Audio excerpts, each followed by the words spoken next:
Bless me, Father, for I've sinned. It's been a really long time since my last confession. In the name of the Father, Son, and Holy Spirit, what's on your mind, my son?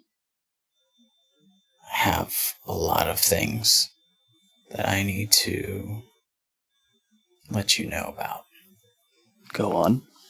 My music has reached hundreds, thousands, maybe more. Well, that's no sin. But the messages have always been filled with negativity. Could be a sin. I've rapped about violence, of murder. Contextually might be okay. I've rapped about drugs. It's a little less good. Said things involving misogyny and rape. We could probably let that go. I've even had words regarding Satanism. We're going to need to talk about that. And one time, I even wrote a lyric about drilling the heads of dead babies. Well, if they're already dead, it's hardly a problem. I pulled a gun on my boss. But that was before he's my boss, so we're fine now. The Lord will understand. With all of this negative stuff that I've said, what can I do to repent? This is a difficult one, my son. I'll tell you what, say 3 Hail Marys, 2 Our Fathers, and advise some listener discretion for Christ's sake. Oh, yeah.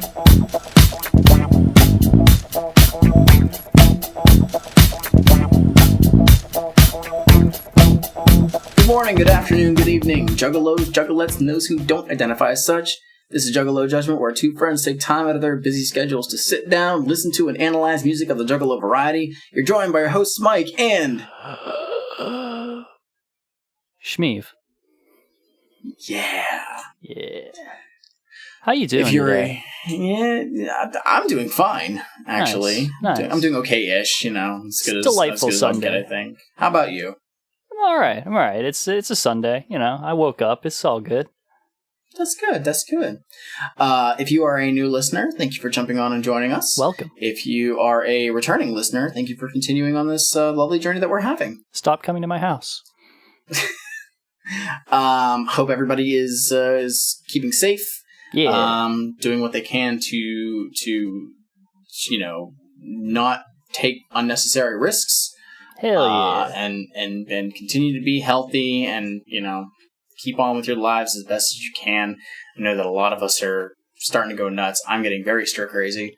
I said it before. I am staying in through the next 2 months. I will see all y'all at my birthday, barring a second wave. So I will see all y'all in November. Yeah, I've only gone out to go to the store if needed, really, and to help stuff with my grandparents. Other than that, I have almost exclusively stayed inside. I got to go to the post today. office a couple times. So other than that, yeah, I've pretty much been inside. But I don't have a lot of stuff to go over beforehand. There are a couple things, though. I believe it was after we dropped Wizard of the Hood, or it might have been after we recorded it. I can't quite remember. But the Demented duo known as Twisted decided, hey, we're dropping a new fucking album just because. I ordered it that day, and I am still waiting for it. Of course you did. No, but when I'm saying that I'm still waiting for it, I ordered it on April 20th, and it left Detroit April 24th. I'm still waiting for it, as of May 3rd. Shit. I actually just remembered something, and I can't look it up because my phone is busy. We had received a message on Twitter. This was weeks ago, and I forgot about it. Somebody DM'd us, and I addressed it because, honestly, it wasn't for you. Okay. You know what? I think I know what you're talking about. Regarding a sample in a Twisted song that I cannot remember because, again, I can't look it up on my Twitter. Yes, you can. I know exactly what you're talking about. In fact, you know what? I'm just going to break this real quick. You're not going to be able to see me for a minute. Okay. And I'm just going to look it up. Oh God. Because this was very interesting to me. because it was Secondhand Smoke. Secondhand Smoke. Yeah, there we go. Secondhand Smoke. There is a because we know about the En Vogue sample that's in there. There is a King Crimson sample in that. A very difficult one to like catch, honestly. From King Crimson's "Sex, Sleep, Eat, Drink, Dream," and he says it starts at the beginning of the second verse and continues throughout most of the rest of the song. And apparently, Robert Fripp of King Crimson is very litigious in general when it comes to that kind of stuff. So they said it was surprising that no one ever got hit for that, but like that was on Most Tasteless, and I don't think that Most Tasteless had. I mean, I guess did have like a full proper release at some point, but I don't imagine its release was big enough to like be notable. Maybe you know what I mean? Right. Like, I don't. He brought. It didn't. So they brought, I don't actually know who this person is, but they brought up Power, and Power was a big fucking hit. It was everywhere. Naturally, King Crimson was like, no. But like for Secondhand Smoke, I just don't think it's on the radar, honestly. Yeah, but it's still very interesting to like hear that. It was still on the nationwide re-release, so I don't know. I still don't think it would have been. I just don't think it hit the radar. You know what I mean? Yeah, I suppose. So yeah, I did see that DM like 4 days after the fact. It's pretty sweet. I was excited. So I love hearing interesting things. Thank you, as Sonia La Pasta. Yeah. So sorry if I butcher any pronunciation of names. I got nothing. I'm an idiot. Right. Correct me if you want, and I will make a correction later. Right. So yeah. So Twisted have just released Mad Season. It's 13 tracks. 7 of them have already been released because of them just putting out as digital singles. And apparently they're working on 2 more records for this year. Good God. One's supposed to be a pure hip-hop album. One's supposed to be a rock album. Holy balls. Apparently, the intent was they were still going to release an album because this dropped on 420 and they have their annual 420 show. Sure. They were actually intending to release a full album of weed songs at the show because of all of this happening, and that just didn't happen. So they decided we're not going to release an album of weed songs because we don't think that that's really what we need right now. Yeah. So they did make some new stuff, but I mean, again, a lot of the tracks are the ones that they've released over the last, I think, like 4 months or so. Like that "Hungry Like the Wolf" cover that they did with Jimmy Urine, that's on there. So go ahead and stream that. As of this episode releasing, 2 days prior, the new Ouija Mac album will have released, Resistance 2. He is a psychopathic artist, for those who don't know. Go ahead and support him. You can go ahead and stream that album. And if you need a copy and don't feel like buying on his site, you can hit me up because I'll have bought 5 copies. Also, I still have another copy of Gloomy Sunday I'm trying to get rid of. $30 shipped US. Hit me up. And then at the end of this month, the new Axe Murder Boys EP will release. So go ahead and check those out. I'm going to probably bring that stuff up from now on just because I don't want to make it seem like I'm only paying attention to one artist. But these are artists that I enjoy, so go ahead and check out their stuff. I don't think that there's much else for that. What are we talking about today? So today, I believe we are going to be talking about an old friend. Yes. Sort of. our good buddy Esham, our on and off pal. He's here. He's gone. He's back. He's gone again. We hate him. We love him. What a great guy. Fuck that dude. Oh, hey, Esham. I didn't see you there. And money. We were just talking about you and how much we love you. Get the fuck out of our house. We're sick of you. Stop it. So yes. He drew a gun on me. He babysits my dog.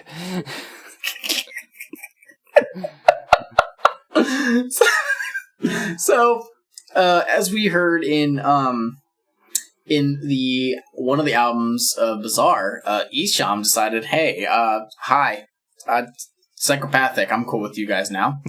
And in 2002, I believe it was 2002, he, I think, officially signed with them. I think that he toured with them on the Wraith tour. Mm-hmm. And they actually did release a compilation. We didn't talk about this, but they did release a compilation called Acid Rain. Oh. It was kind of a best of for Esham, which it's kind of like the album, another one we didn't talk about, but Mutilation Mix, which was a greatest hits that never were hits. It was a big compilation of like popular ICP songs, but it wasn't the full tracks. So it's just kind of one big mix that like each track faded into the next. Yeah. And they kind of did that with Acid Rain as well, where it was like kind of a sample of Esham's past, but it did have some new tracks. And we might talk about some of those in the future just because some of them do involve ICP. And they're honestly, I dig those tracks a lot. But Repentance marked his actual first release of all original music on Psychopathic Records. He'd been doing this for a while before this. Oh, well. yes. Like into the Esham 80s. Had been yes. Like mid-80s? Mid to late? He was something already like known. that. Something like that. I don't know for sure. I did somewhat of a look up just to see how far back he went. I should have my tablet up here, but I think the battery's about to die, so I can't look. Oh my god. I know. I can do it on the computer real quick, so you'll just have to ignore the typing of keys. But yeah, Esham had been making music for fucking ever. For sure. Forever. And let me double check. So he was born in 1973 and released his debut album in 1989. And he was 16 then. That's he impressive. was 16. Damn. So yeah, like he was doing stuff for a long time. And if I remember correctly, he does a lot of his own production. Really? So yeah. Is that including on this? So yes, actually, I was going to go into that. So aside from, I think, 3 tracks or so, he produced, composed, arranged, mixed, and engineered practically this entire album. Holy shit. There are a couple that were composed by Mike P. And Mike P. also did some guitars. Did he do along with all of the ones that ICP were on? Let's see. Actually, no. Okay. He did, I think, one of them, theoretically. Theoretically? But, yeah, that's what it looks like on here. What does that mean? The liner notes are not amazing on here. It's literally all just on one thing, but it doesn't have like individual production and stuff like that. Okay. But it looks like there might have been a tiny bit of additional mixing and engineering by Mike P. and Fritz the Cat. So, just a little bit here and there. I could hear the Fritz in there. Not a whole lot, but oh my goodness. So yeah, Esham pretty much did all of this, and from what I can look though is based on the cover art, this was produced at the Lotus Pod, okay, which is ICP's actual studio and everything. Yeah. But it doesn't sound like it to me. This sounds like it was produced somewhere else, but maybe it's just Esham's production style. He has a very different sound from literally anybody else on Psychopathic. Yes. This does not, like, at this point, we've already had a handful of albums release from the Lotus Pod. Mm-hmm. This does not sound like them. No. This sounds like it could have been produced by literally any other, like, rap label from the era that this came out in. But at the same time, this also sounds like, and we'll see it a lot more when we get into the tracks, a lot of the music on here sounds like you'd hear it on an album from the early to mid-90s. I just think based on the samples that were used, it has a very, like, kind of retro, old school feel to it. Something that I would hear on, you know, older Dr. Dre or NWA style stuff. Really? Yeah, that's at least what I got from it. Okay. But I mean, that's just me. But I mean, so certain tracks on here, I definitely have some specific, like, connections to make between some other things. So I mean, yeah, we'll get into it as we go along. I just want to point out though, Esham, widely regarded Detroit legend. not born in Detroit. Really? He was born in Long Island, New York. We're gonna have to talk about that as this album goes on. Mm-hmm. It's just very interesting whenever he says some things. I love that, and that's why I always laughed. Like, okay, think in our area, in the Pittsburgh area, one of the biggest artists that has blown up, in the last probably decade was Wiz Khalifa. Wiz Khalifa was not born in Pittsburgh. Really? Yeah, grew up and raised here. But if I remember correctly, he was born in Montana. What about Mac Miller? Mac Miller, I think, was born in the Pittsburgh area. Okay. Rest in peace. Yeah. But yeah, like thinking of like Eminem. Eminem was not born in Detroit. No. He was born in Missouri. At least I'm pretty sure. I know that he moved between the two. I'm pretty sure he was born in Missouri. I think like being born somewhere doesn't necessally mean anything. If you are raised in that area, then that kind of makes more of an impact. It's just very funny whenever it's like Detroit for life, and it's like, well, you did not start life there. Hey, 5 seconds of life. I just laugh at that for me. But yeah, so Esham, we already know that ICP regarded him as like the true, basically like god of what they called wicked shit. He called it wicked, wicked shit. He is the wicked shit. He says that. WICKET shit. Wicket shit. Like the Ewok, yeah. Yeah.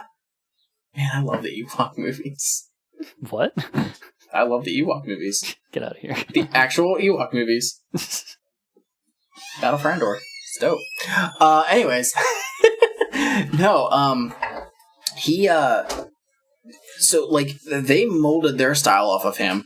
Other notable artists from Detroit...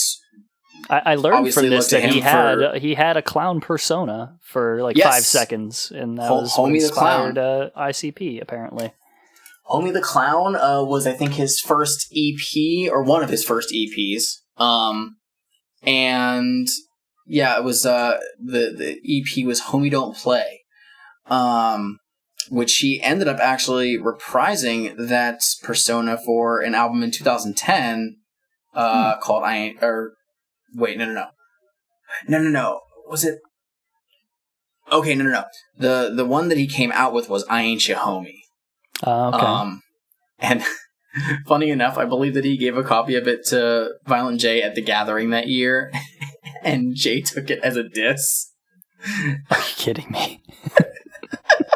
Is this where all of their problems come from? Just two people who can't understand each other? That is rap! That is legit what we've seen from all of the beefs that we've incurred through on this entire journey is misunderstanding. Is it? Legit. I'm sorry. But is that how the Eminem thing started? Yes. That's exactly how it started. That's right, because they like put him on... Well, I mean, that was somebody doing a stupid thing, so I mean, whatever. M put a flyer up. M had flyers made for his release party. Yeah. And said, featuring, like, appearances by... And he put ICP, maybe, and he asked them, or he put it on the flyer, asked Violent J, or showed it to Violent J, and he was like, why do you have us on here? You didn't even ask us. He's like, well, I'm asking you now. And Violent J is like, fuck you. I mean, that's not a misunderstanding. That is a fucked up thing to do. You don't do that to somebody. That's straight up almost pressing somebody into doing something for you. Yeah. Yeah. So, we keep telling you that Twisted is going to show up on an episode. We haven't asked them yet, but we know it's going to happen. I didn't say they were going to show up. I said, Twisted, come on the show. I've invited them many times. I've said that. You've promised that they were going to show up? I don't remember that. Yeah, I always do. I would have edited that out if it follow happened. Up on. But yeah, so Esham comes on to Psychopathic, and he seems like he's all for it. Like, welcome I'm aboard, down with Esham. Psychopathic. And so we get this album down with Psychopathic. They suck. And we get this album of 20 fucking tracks. 20 fucking tracks on a record label debut. It hardly counts as a debut. I mean, it's a record label debut, but he's been doing stuff for way too long for it to matter. So Yeah, we have a lot to go over on this, so I think we should just jump in. Yeah, but before we jump into the album, we got something else we got to do. What do we have to do? Oh, son of a bitch! We got to crack open some Fagos. What do you got over there, Mike? I have, because I prepared like 5 days ago. I got a Moon Miss Blue. Nice. Yes. Delicious. What do you have? I have a genuine Fago Delicious Pepis. Pepis. So let's crack these motherfuckers open. I'm scared because I accidentally knocked it over.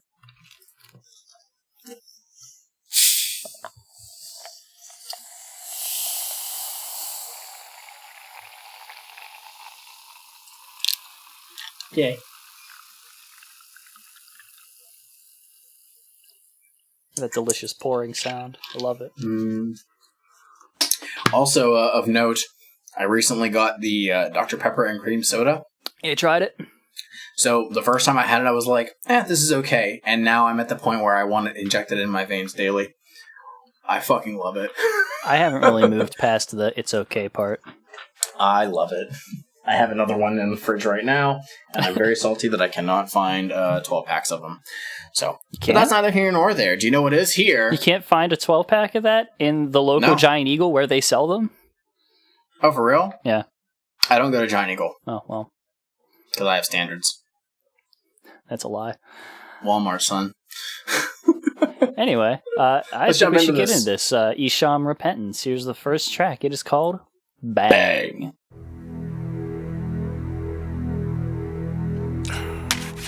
Who's there? Forgive me, Father, for I have sinned. Yes, my son, you have a confession to make. They want me to do it again. Those who repent shall receive salvation. I gotta go back. This dangerous bang with me. I bang on everything, boy. Bang, bang, bang, bang. Jump the boogie and you're just a rookie, so I take your cookies, boy. Bang, bang, bang, bang. I'm getting money, I push the 760, got green like Bill Bixby, baby. Bang, bang, bang, no, you shouldn't have missed me, cause I'm gonna toss them back at you like hot frisbees, fuck. Bang, bang, bang, bang. It's all I know, it's all I do, counting cash and stacks, grind all night. I'm pushing package in this bitch, I got an automatic. I ran down your block and popped the crack addict. Speaking in tongues since I was younger, told a Uzi. Professional hit man, pop you in your floozy. Uzi, I do no interviews. Blood's on my tennis shoes. Win or lose, I'm finna smoke an ounce of kush. Fuck George Bush, still on the block where it's hot. Murders be overlooked, dreams and nightmares. Everything's right there in the city that don't care. Somehow we profit up welfare. Hell yeah, bitches be popping, cops dropping. No time for no bitches, keep my riches, let's just coke shopping. Bang, bang, bang. No, you don't know me, I roll with my homie. That is an intro track. That is. That one lands really hard. Like it does. It's like a good hype track in a lot of ways. So a thing that this reminded me of, this is where I wanted to talk about, things that this had me thinking about, because I heard this and like the beat in particular, and I was like, I feel like I've heard this somewhere before, and I'm sitting there thinking about it, and all of a sudden in my head it's like, this was in a Fast and Furious movie. It was not, but this production, this sounds like Act a Fool. It sounds like he walked right in that booth immediately after Luda, and they were just like, we got a beat for you. Here we go. I'm trying to hear it, and I'm struggling. It's not the, like, the sound. It's not like it's the same beat, but it's... but the style of it. A lot of the hallmarks of it. It's like a second take of it, almost. Like the big hits and all that stuff, the bell sounds and shit. Like, it's all in there. So, it's funny because I actually never looked into, I didn't look at who sampled at all on this, and I kind of wish that I did ahead of time because I'm very curious if and what samples there are on here, so I'm going to bring it up and glance when I can. That line where he says "fuck George Bush," because of the way that the beat goes on that, and it has this weird sound to it. It sounds like either the CD is skipping or somebody edited something, and I don't see what could have been different about it. There's something weird about what happens with the production in those couple of moments. Yeah, no, I hear you. There's actually, I think that this is a great track to start this album. Oh, for sure. It has a very interesting like feel to it, but it also like it I don't want to say it's like it's bouncy or whatever, but it just has like a driving like feel to it, and it's not just the instrumental, but I think it's part of like the bass in the back that just keeps it moving, and I really like it. But there is one aspect of this song that drives me fucking nuts. Is it that turnaround? At the end of it, where he has like the very awkward beats before it wraps back around. That's what bothers me. I'm like, what? It's not in beat with everything else going on. I hate it. It drives me fucking crazy. I can't stand it. I can't stand it. I try very hard to ignore it because I enjoy the rest of the track. But fuck, man, I hate it so goddamn much. I'm trying to find something on here. So I want to note about what do you feel about the very short intro before the song starts up? What do you think? So actually, one thing that I should have brought up was Esham, whenever he before he came to Psychopathic, used to be known as Esham the Unholy. And I think it was also like Esham Boogeyman was a persona that he had as well. All right. Esham was very, very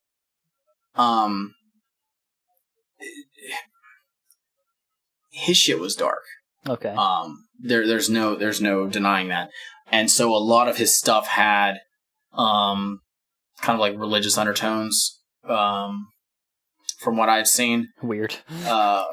Well, as in the sense of like anti-religion, I guess. Okay. At least from what I've gathered. And yet I think whenever he came to Psychopathic, one of the things was that they wanted to actually like change that. Good. I don't know how much of Esham's music was readily available in record stores outside of Detroit, like if he was real nationwide at that point. This was a nationwide release. So I don't know if that was something to be a little bit more marketable. But yeah, it's kind of weird to have that intro, but at the same time, it makes sense because, he's going to confession. He's asking for repentance. Well, you know? That's this isn't what repentance means, though. Like, it means you stop doing the thing. Like, Lord help me, I'm gonna have to go back to the old me is not repentance. It's actually the opposite of it. Well, not everybody can get everything right. I don't know. I think it's just trying to set a tone. Whether this follows through, I don't know. Is it the same problem that we have with an ICP Joker's card of, this is what this is about. Let us very, very, very, very loosely not go into detail about it. Yeah. And the answer is, yes, that's exactly what it's like, because there's almost nothing else that follows through with it. Yeah. This is track 1, and we're going to acknowledge that right now. I mean, it's still like kind of an interesting intro. Yeah. But again, kind of unnecessary. At least it's short. So we can just get right into the track. So yeah, that's all I have. The only other thing that I really want to bring up about this is the very last line where he says, even if the cops is around, I'll bang your ass regardless. Which just always makes me laugh. What? That could mean two things. I know. And in the case of Esham specifically, it really amuses me. All right, you ready to move on? Yeah, track number 2. Can't take that. No can do. I know how it feels to wake up fucked up, pockets on E, in bad company. I wish I had a key to open all the locks. I'd open all the blocks, flood them all with rocks. Keep clocking knots, cause it don't stop. Stay close to a chop, just in case you think not. Baking soda in the water till it bubble in the pot. When it's dry, it's all like candy butter, cookies, what you got. Break it down into some boulders, 50s look like butterscotch. Now I'm on the streets, another plan, a money plot. Buy a brand new Benz before you roll it off the lot. It really don't mean shit if your ass gets shot. Why? You can't take it with you. All them things that money buy, you won't need them when you die. You can't take it with you, even when they hit you with 50 bullets. Can't take that. Oops. Yeah. You can't take that. No. This is a grooving track. I really enjoy this one, actually. This is where I can hear more of what you're saying about it sounding like an old 90s West Coast kind of thing. This one has more of that vibe to it. It's definitely more driving than I feel like you would get out of most West Coast stuff. Yeah. Not as laid back, but I mean it's. I don't think it's necessarily this track. It's some of the other ones where he has specific samples that just the feel of them sounds older. And again, it might just be how the production translated, but it's just something that there's a sound to it that I hear it, and it reminds me of when I listened to the first House of Pain record. Oh. You know, it's just it has that old sound to it, where it seems like the record itself could have come out in the early mid-90s. I see. That's just me. I really like the production on this one in particular. Yeah, it's good. The song itself is pretty self-explanatory. I don't feel like there's much to say about that. It's when you die, your stuff's still here, whatever. Right, but at the same time, I do like that he stuck with that subject. Oh yeah, that's literally what the entire song is about. He is very good at keeping on track with his raps.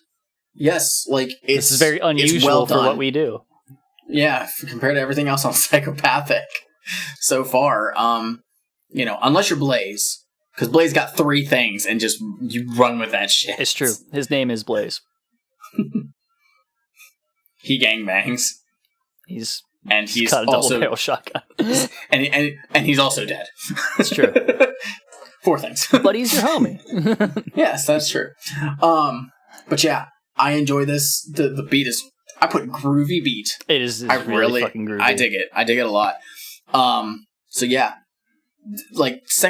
again, I came into this record only knowing / liking about 4 songs. I've never listened to this album beginning to end until we started doing the listens for this. Damn. And coming into this and then being pleasantly surprised about so far 2 tracks, I was like, oh shit, okay, we're moving on this. Oh yeah. So yeah, I dig this one a lot. And again, the fact that he's able to consistently, rap on point about what the subject matter is, I can appreciate really something. That. Well, it's interesting because we've, mostly you brought up, but I have agreed about how, Twisted rapping for the sake of rapping. Yeah. And yet, there are a few times on this record where I think it does happen, but most of the time it's no, it's Kistissa. So yeah, I do appreciate that. I have a greater understanding of Esham as we continue to go on to this one. But I don't have anything else to add to this one. I like the track a lot. Yeah, I mean this one's really it's so straightforward, but I mean it is a very good track, and yeah, for as long as this album is also nothing is really. It's very short tracks in general, not super. They're most of them average length, Yeah, it's a radio-friendly length. Yeah, I wonder if any of these actually were meant to be on the radio at all, or if any of them did go on the radio. The next one that we are going to be coming to is in fact a single. I just thought about it and I was like, "Fuck, I don't know if it was a radio hit. I don't know if it was on the radio. I know it's just a single off this album. It was a single, so we're going to go on to track number 3. This is Woo Woo Woo Woo.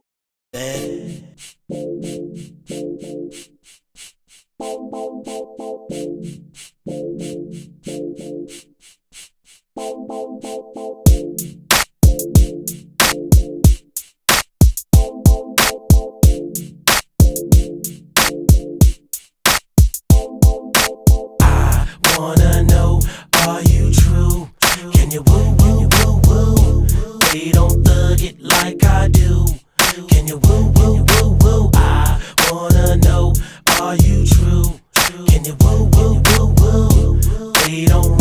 just like we do.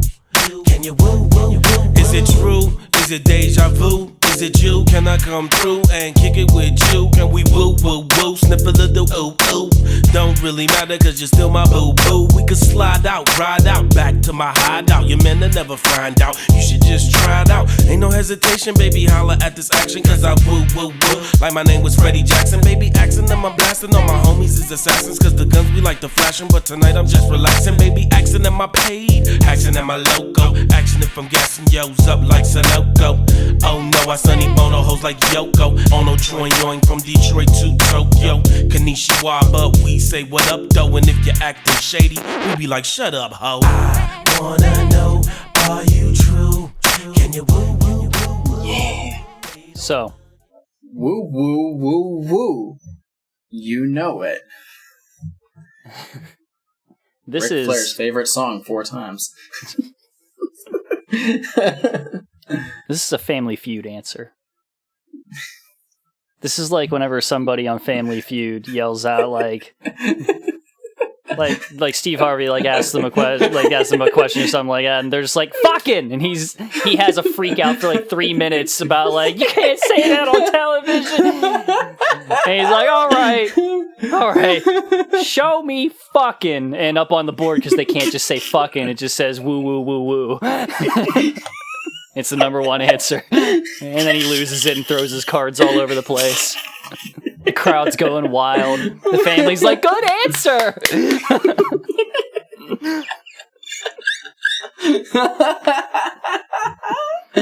Oh my god. These beats rule. Yes. So yeah, I'm actually really mad. I totally forgot about it. But yes, this was technically a single. This actually has a music video to it. Oh, really? Yes. It's kind of interesting. One thing that I noticed, and I think this might be the first reference to it, I believe that they reference cocaine on this track. You know, and I stopped noting it because it's everywhere. Guess what? This entire album heavily features it. Yeah. Him talking about especially selling cocaine. Yeah. Which I wish I did more research, but did he actually used to do that whenever he was growing up? I mean, it's entirely probable.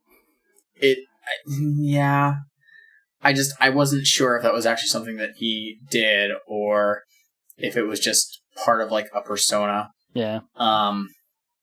But yeah, it doesn't. He actually has a really, really short Wikipedia page. So I'm very surprised about. I would say if he did not himself, then he was probably also like just around a lot of people who did. Like it's just kind of the thing. Like that's people does what they got to do to get by, and that was the thing a lot of people did to get by. Yep. But as for the song itself, the vibe in it is so fucking chill. Oh yeah. This is one of the tracks that going into this album, I always liked it. For sure, this is a really good one. Yeah, I never heard the song until because I didn't have this record at first for a while. But I first heard this song was on the Psychopathic the Videos DVD, which we'll eventually get to. So, but I always liked this song ever since I first heard it. Yeah. So there's an interesting thing about this song. Yes. I listened to this, and I looked up lyrics throughout a lot of this album, throughout a lot of my last listen where I was taking my notes and stuff. Mm-hmm. I actually kind of believe that Esham likes women. What? Now, I'm not saying that as a joke. I mean, for possibly the first time of listening to Psychopathic Records music, I'm listening to somebody in a song about fucking, and I believe that he actually likes women. As in, this song does not have any kind of like stinger or whatever where the bitch has to die. No murders yet. No. Just homophobia. That's it. Yeah. Was that? Yeah, there is a it's littered throughout this, but it is particularly also in here. Yeah. Yeah, that's yeah, this is, I think, because this is totally meant to be like a club style song, like, yeah, I'm sure that this could have probably played in a strip club. I could see it. It totally could have. For so sure. if anybody, what was the kind of like, what would this have been up against in this time period? Was this the year of Yeah? Or was that later? Yeah came out in 2004. Okay, so this was pre Yeah. Yeah. Huh.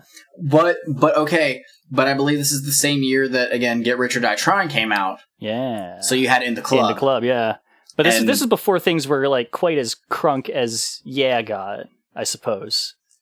I don't remember because this is what, 13 or 03? Sorry, 03. 03. Yeah, 03. I was 13 at the time. Yeah, exactly. Shit, what else came out in 03 that was super fucking big back then? My mind is blank. I don't know shit. Yeah, I'm trying to, like, when did... I was trying to think of, like, when, like, the crunk club music started. That's what I'm saying. Like your Lil Jon and stuff. You know what? Get Low would have been out by this point. Okay. Yeah. I think Get Low was in 02, maybe? Or 03. When the fuck did that come out? This was, in fact, the year of the Too Fast, Too Furious soundtrack. So yes. You had Act a Fool, like, on the same time. Let me see. I'm actually curious right now. Okay. Get Low came out in 2003. Yeah, February 19th, 2003 was when Get Low was released. So that would have already been out. And at that point, ruined the chances of any other song coming out at that time. This was the year of Grand Champ coming out? Not Club, but Grand Champ was out. But not only that, but also the song Damn, which was by Youngbloods. Oh, shit. That would totally been a club song. Beyonce released Dangerously in Love. Oh, shit. The year of Crazy in Love hitting the fucking scene. Goddamn. Which fucking slaps, but like, goddamn. Yeah. This is... Goddamn. What a year. Speaker Box came out this year? So, Hey Yeah was around that time. Damn. You know that was playing. Oh, but, that also had The Way You Move. I don't know if that was really like a club song, though. Was there really club songs on that album? I know we're not talking about Esham right now, but I'm just trying to like think back at what was popular. I'm enjoying looking back at this year and seeing what happened. 03 was an interesting year. Huh. That's really weird. Wizard of the Hood got released then, so you got yeah, shit. Jeez, you got Homies to Smoke Diamonds. With going on. The Diary of Alicia Keys. I don't know what was on that one. Karma. That's about it. Oh, wait. I think I know another thing that came out that year. Let me double check. Because if it did, then that just ruins everything. Uh-oh. Yeah. Well, that was later in the year, but still. In the Zone by Britney Spears. Oh, jeez. Toxic. Oh, yeah. Toxic ruined everything for y'all. Yeah. Yep. Goddamn. Stacy's Mom. That was the same year. Oh, rest in peace. Oh yeah, I forgot. Damn. Yeah, just passed away a couple weeks ago. But yeah, we've talked about everything but woo woo woo woo for a while. Yeah. We were just trying to see what other stuff like would have been playing in the club at that time. I mean, woo woo woo totally could have been a club. So I think so, for sure. Just a chill. That's a chill, like bump and grind type song. Just you vibing. Oh yeah. Just moving them shoulders. So far, I gotta say, Esham, as a rapper and producer, he's fucking nailing it on both fronts here. Very, very strong. Very strong. So, up next, you got anything else? No, I don't. All right, we got track number 4, Pay, featuring Bone Thugs in Harmony.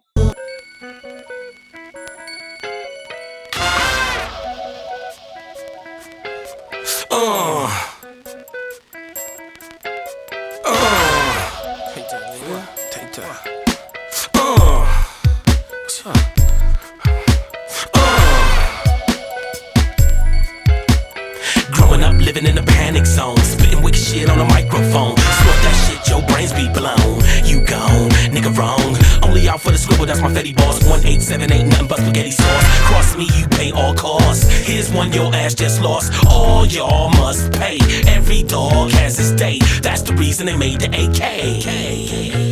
Who just made the 10 o'clock news? Blew that boy up out his shoes. Old rules left no clues. Body found floating in a bloody pool. Mass hysteria in America. Game locked down like a pit bull terrier. Bitch been a millionaire and still won't marry ya. Slugs to your head, 6 people Paul barrier. Cold game froze flows like cocaine. Mental overdose explode your brain. Some might think that it's insane to take a gun, cock back and aim. You can't play me, baby, you gotta pay me. You know you can't play me, baby, you gotta pay me. You know you can't play me, baby, you gotta pay me. You know you can't play me, baby, you gotta pay me. You see, the number one mission be to get this cash, and if a nigga fuck with that, then I'ma get in his ass. I put Let's pay.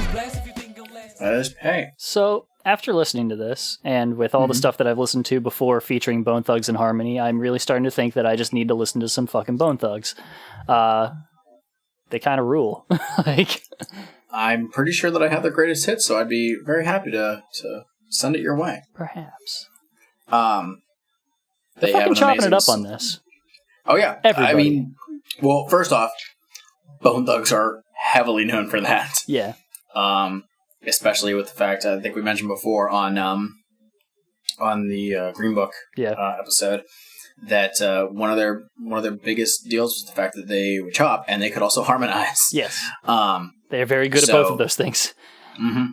So yeah, I would be happy to send the greatest hits your way if you'd ever like to listen to them. I'll have to take a listen. Obviously, their biggest hit was Crossroads.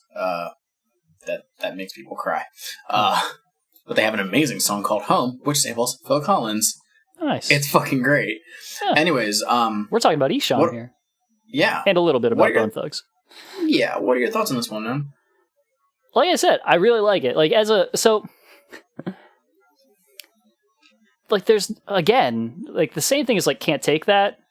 It's like, it's very self-explanatory as to what it's talking about, you know? Like, there's not a whole lot to it. Like, they want the money.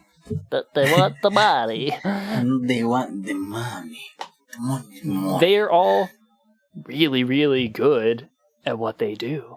Like, these are very talented fucking people. And, like, I don't want to say this in, like, a bad way that I'm going to say it. It's been a minute since I've heard that on this show. No offense to literally anything we've covered. I'm just saying, these guys are fucking on point.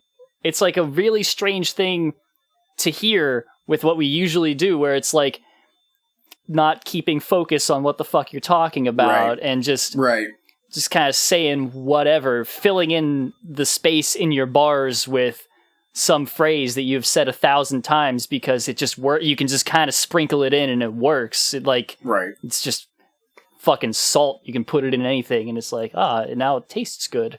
But like, this is expert seasoning. This is professional chefery, where they is more than just the salt and pepper. Yeah. Like they know how to use the things. Salt. And like, whenever they're like, the way that they construct their bars is interesting. Like, it's not just like, even in just his own, even in that single verse, it wasn't like he was keeping the same fucking meter throughout the whole thing. He's doing like interesting syncopation and all that stuff with like his lines and all that. It's really fucking cool.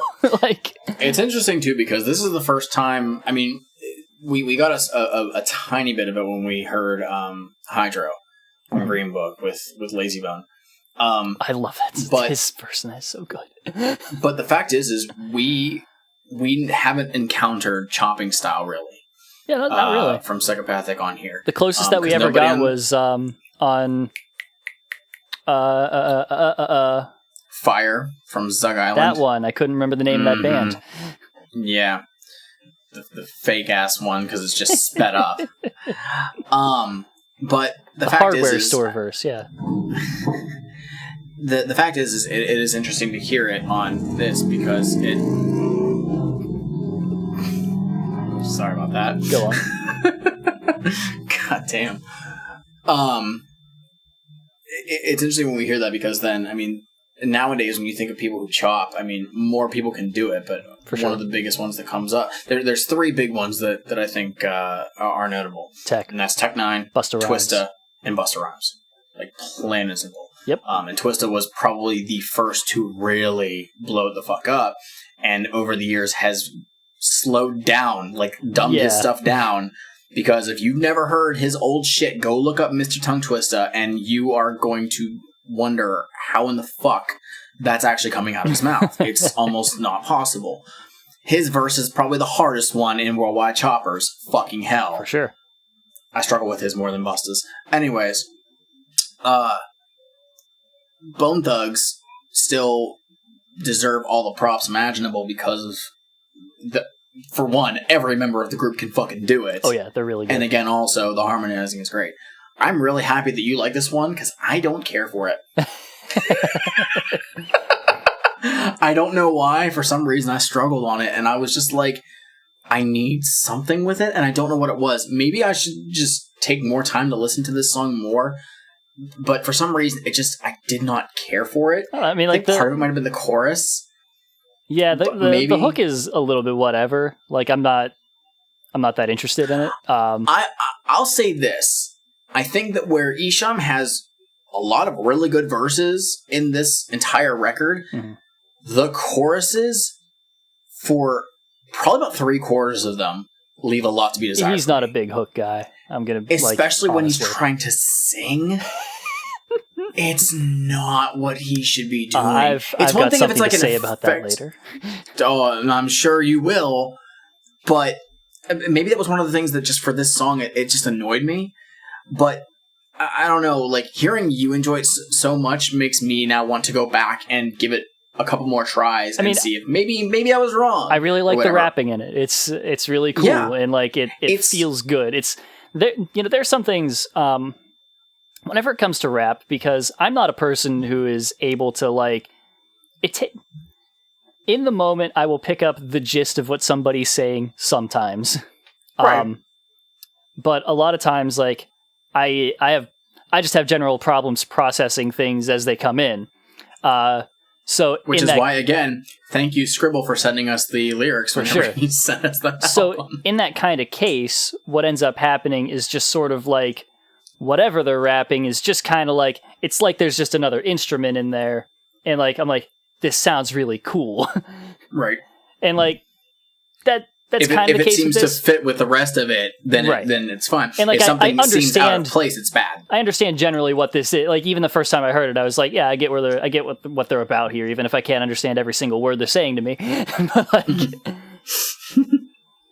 no, like it's. No, I feel you. That's my thing on it. I actually didn't write that much. All I wrote down was I really got to listen to some Bone Thugs. And from that, I was like, I can extrapolate what I mean and what I generally appreciate about this. Also, while we were listening to it, I was looking up when various Tech Nine albums came out just to like kind of compare it. Unfortunately, at this point, he would have only had 2 releases. Well, no, I lie. 2 releases on Strange Music. Angelic was 2001. Angelic was 2001 and Absolute Power was 2002. I have a copy of Absolute Power. I guess I didn't rip it for some reason because it's not in here. So it was 2002? But that was 2002. Oh, cool. But at the same time, so this is the weird thing, is Tech had a couple albums before then. Oh, yeah. He had Calm Before the Storm and The Worst, which were released on like some other subsidiary or whatever. Those were, I think, in 99 and 2000. And then there's also an unofficial Tech Nine record called Celsius. It was stuff that he had made on that prior label, and then he left them, and they put it out with his acknowledgement. Oh. I actually have those 3 albums there, whatever. But Angelic was released on the one label J-Core, and then it got re-released in 2003 with a slightly different track list. So at this point, as far as like what got released nationwide, Tech Nine had 2 releases. Okay. So some people were already familiar with some of the chopping that he had done. But again, like, look at when Twisted had him on Serial Killer. Oh, yeah. They met him at an in-store that they did in Kansas City because they'd never heard of him. Meanwhile, they see like the poster for Angelic or whatever in there, and they're like, what is up with this dude? And that's how they looked I could imagine that would definitely catch their eye. Oh, easily. The fucking one for Angelic is just... It's still, like, kind of not disturbing. Well, yeah, it's kind of disturbing if you look at, especially if you look at the whole like actual poster of it. Mhm. Oh, it's fucked up.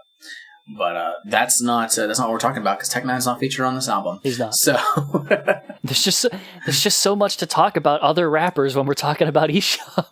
but at the same time, it's not necessarily. I'm not trying to look at that as a bad thing because No, this is a credit to him. We're looking at other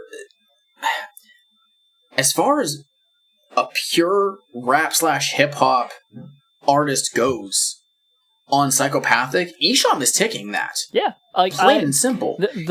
He's not coming up with a gimmick or anything. The main thing that I'm really interested in whenever I'm looking up like other stuff that came out around this is like seeing sort of like the influence of it and all that stuff, but also like whenever we're talking about woo woo woo woo, it's like I'm just thinking about it and like why wasn't this like popular a hit? Why wasn't this playing everywhere? You know, exactly. Like, I don't like it. It boggles the fucking mind that. Oh, for sure.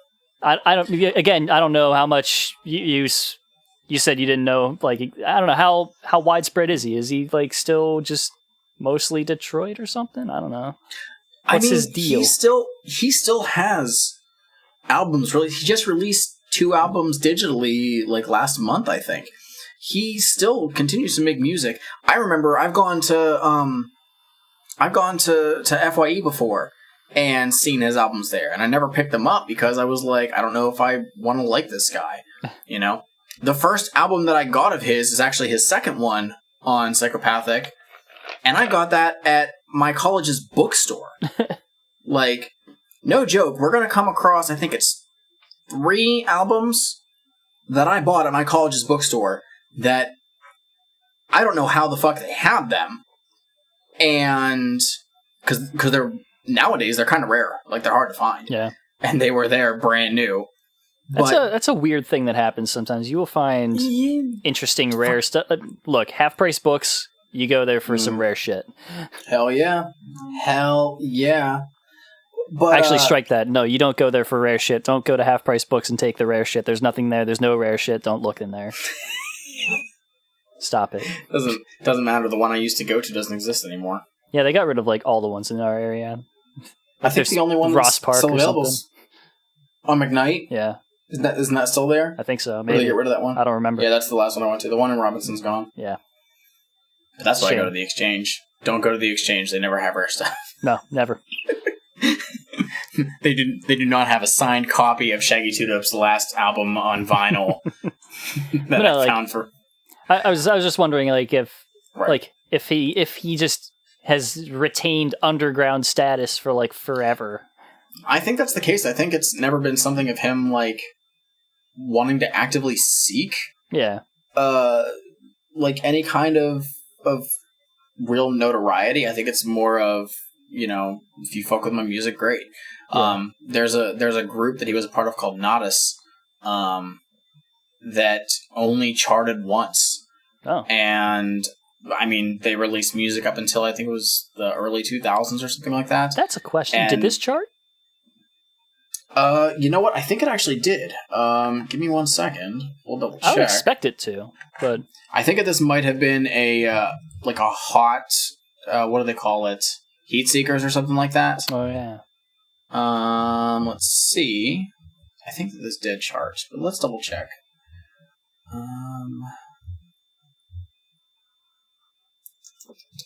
Maybe it didn't.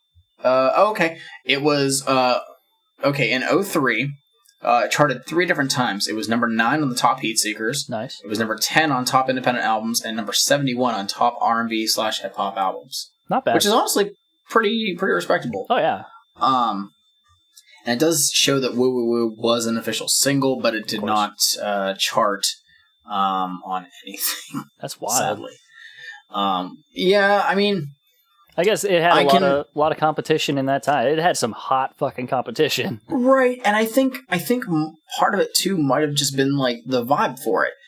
I think that song could have been more geared as like an R&B style track, and would have been better suited for maybe a couple years prior. Whereas if you're thinking about the other songs that are really popular at the time. If you're looking at Get Low, if you're looking at is the turn of the crunk era, yeah. When we're getting stuff that's faster paced and heavier hitting, you know, that's what people are wanting to hear. So, you know, it's the ebb and flow of how music works. There's only so much that they can work with.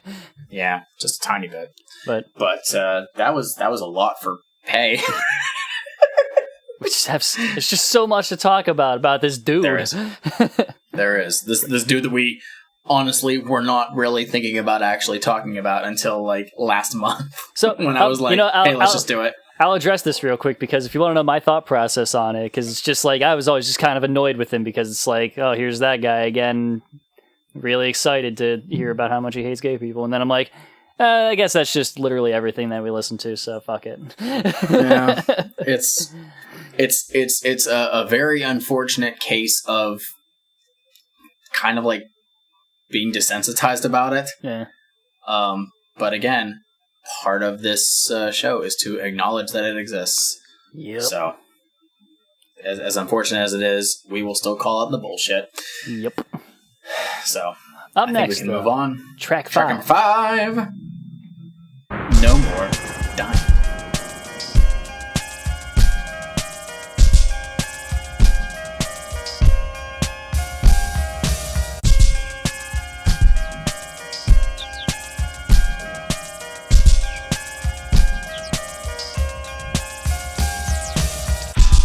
What if people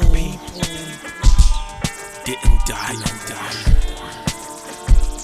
You know? What if we all could just live forever? You know? Imagine that. Imagine being able to live past 21. No more ghettos, no more slums, everybody's young.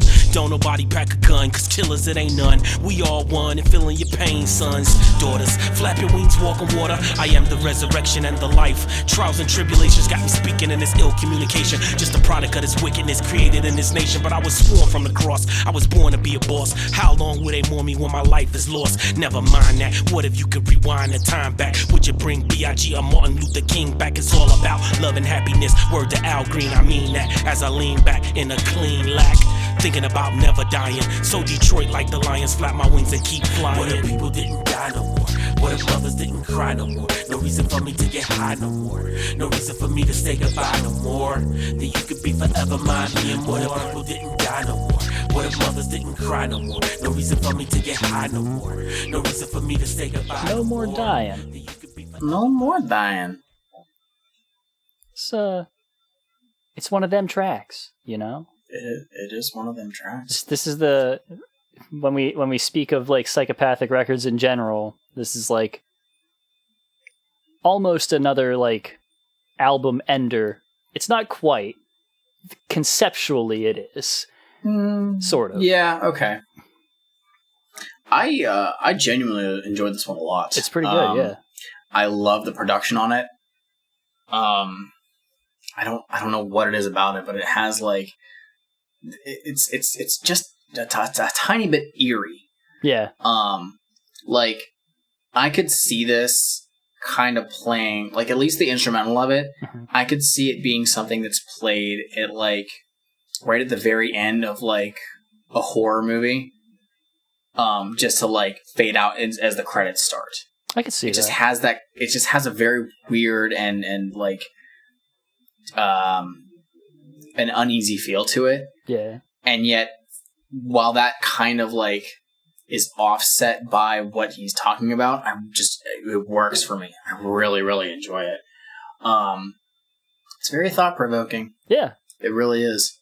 But again, we're just continuing with more of Esham taking a concept of a song and running with it, through the entirety of the entire song. I will say, which is weird for us. Imagine if MLK was back and we could definitively prove that rich white people would still definitely hate him even today. Oof. Despite how much they will pretend that they definitely love him and his message. And will pick one sentence that he said, or half of a sentence that he said, and be like, oh, look at this guy, so unifying. And then, like, you read the rest of it, and it's like, but we don't want to give up our money. No, FBI, kill him again. Stop.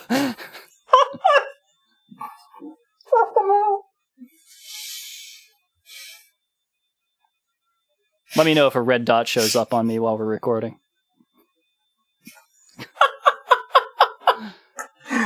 Oh, God. I don't think I'm... I think enough people have said it that I don't think they'd bother offing me over it, but just in case.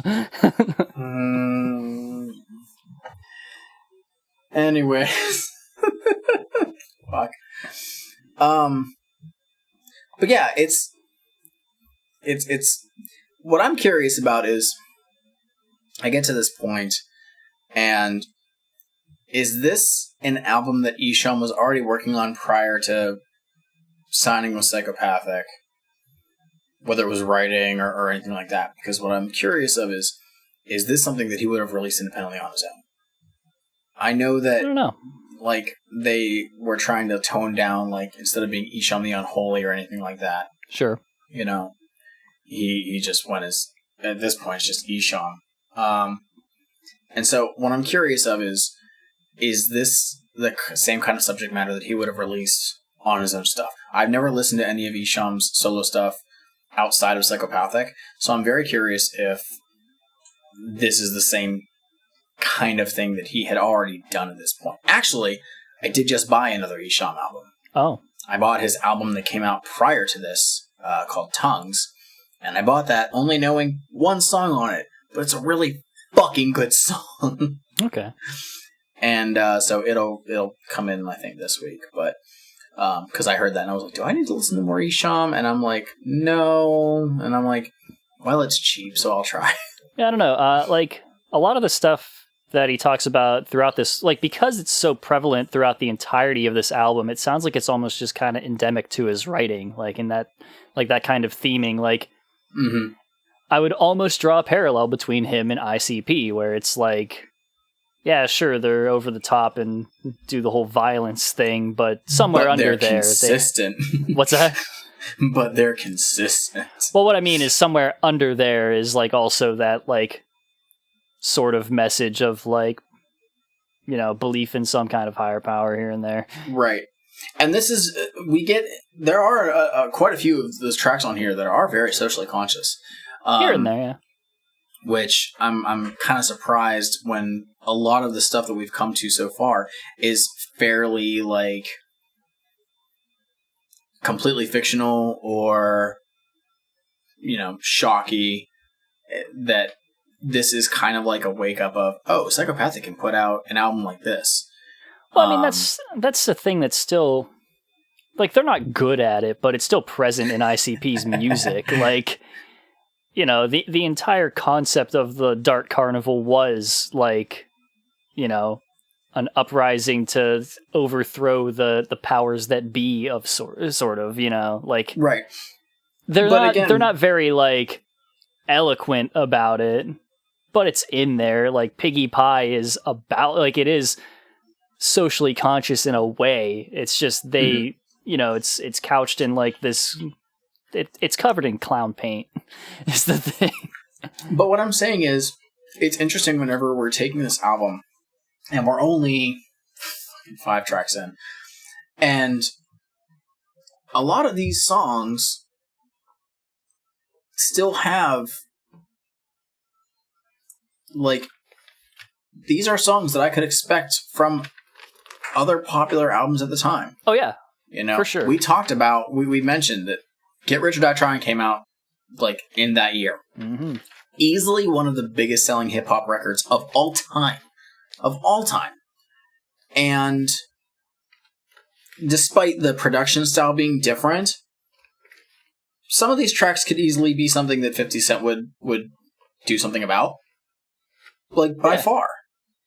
You know, obviously put his own spin on it, but like, right. There's stuff on there, like, I think one of the biggest tracks on Get Rich Die Trying is Many Men. Like, I think, like, yeah, like, I think that song's kind of a sleeper hit, because I know people know about it, but it's overshadowed by, you know, In the Club, Wanksta, stuff like that. But Wanksta was early. that track, Wanksta's on that album. Is it on that album? It is. It was originally on the 8 Mile soundtrack, I believe, but it is technically a bonus track on Get Rich Die Trying. Oh, there it is. Okay. Yeah, it is. Guess I just never listened to it. I don't like that song, mostly because I don't care for the instrumental much. But anyways, like, it's interesting that Esham jumps on Psychopathic and does not assume everything Psychopathic. Yeah. Whereas some of the other artists are, again, everybody else seems to have a persona. Sure. We have Twisted. We have Blaze Your Dead Homie. We have ABK.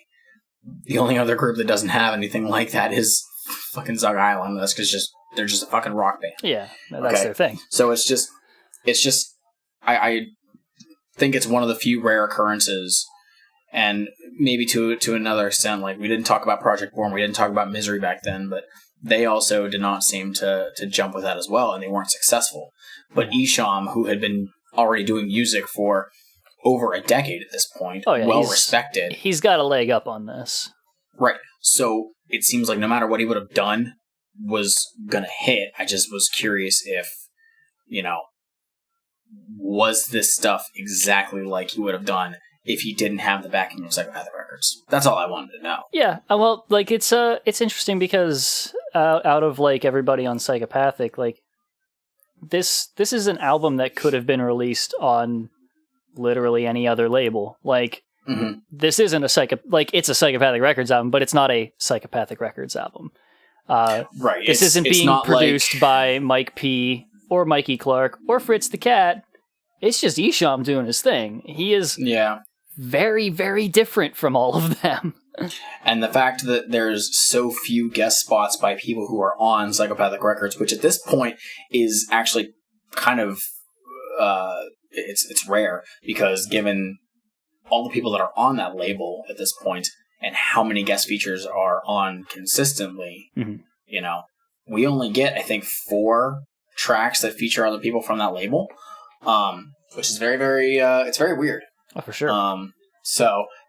Which makes me wonder, like, okay, how much of the stuff was done beforehand? Did he make songs specifically to have these other people on there? Right. Or whatever. I don't know. Maybe it's just me overthinking it. Perhaps. Maybe it's me padding when we really don't need to pad, because we're only 5 fucking songs in. And we're over an hour. Fuck. Track number 6 up next. Super Duper. Super Duper.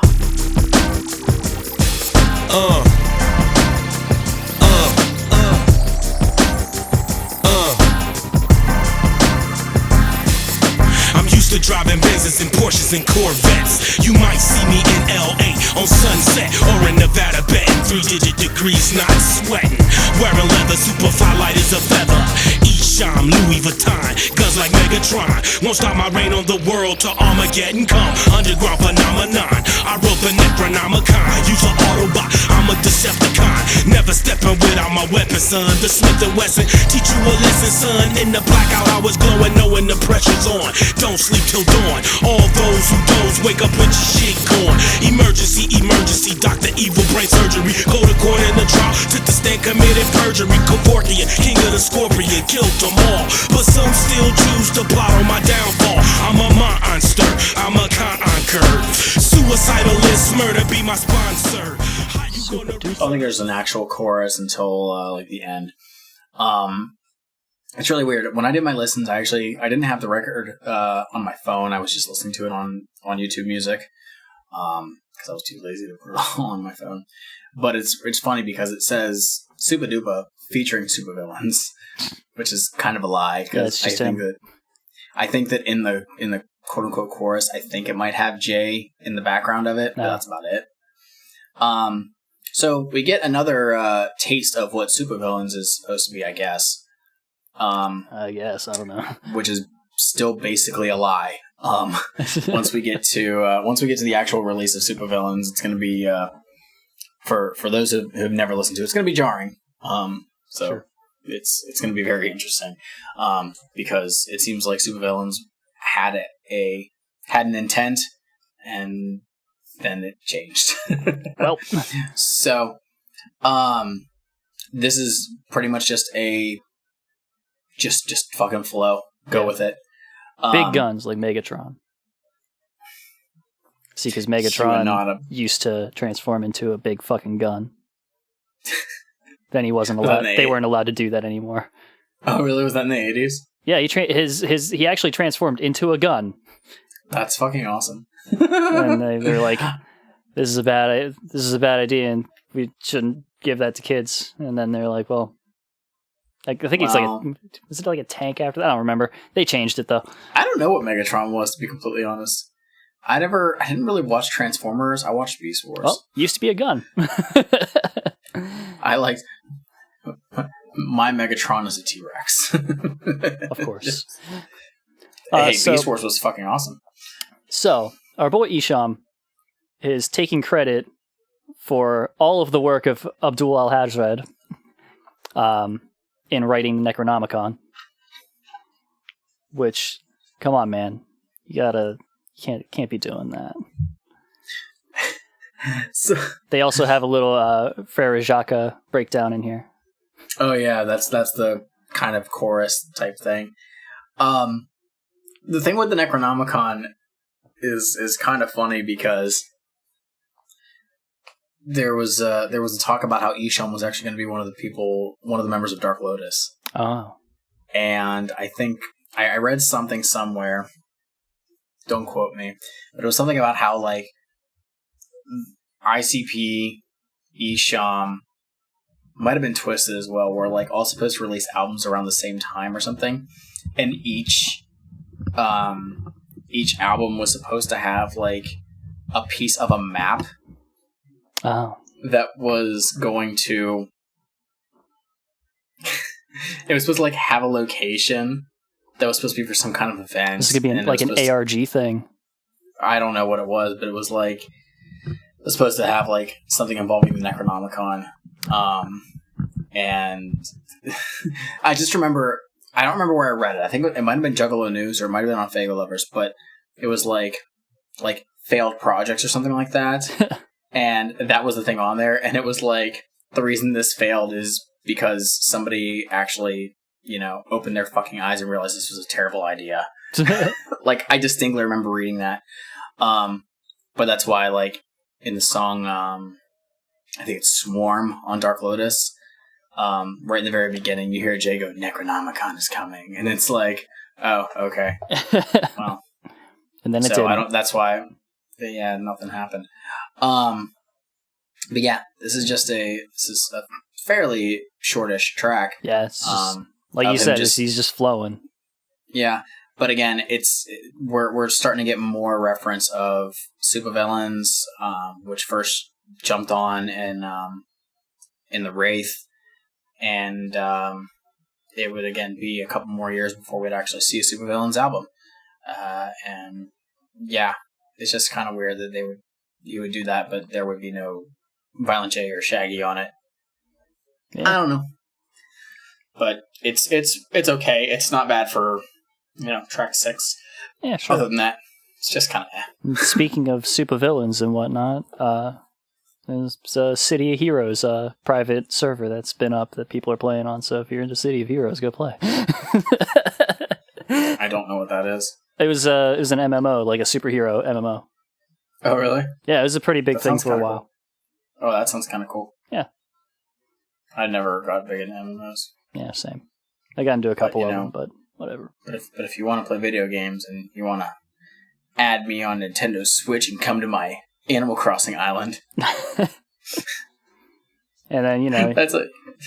You can play some of them NES games that they have on the Switch as well, and reminisce of the times back in the day. Nailed it.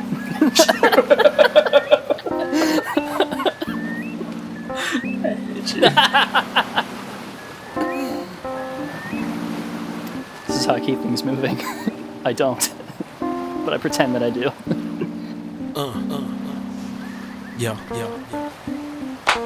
A thug changes and love changes.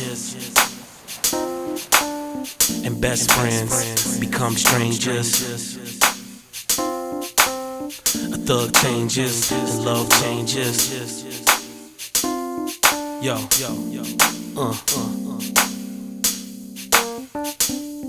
Can it be that I stayed away for too long?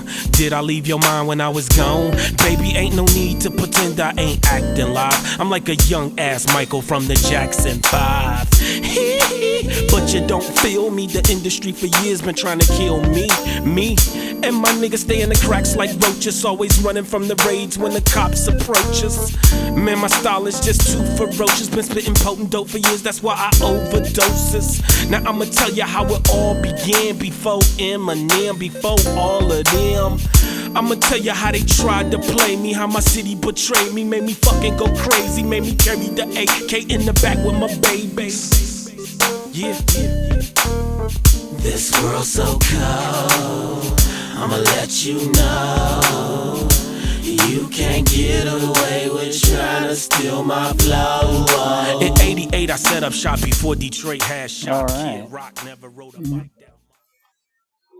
I don't think there's like an official chorus. He just does something like that a couple times. Yeah, that's basically the hook, more or less. Right.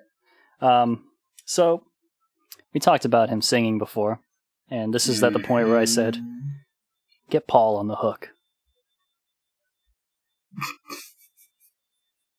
What? Get Paul on that hook.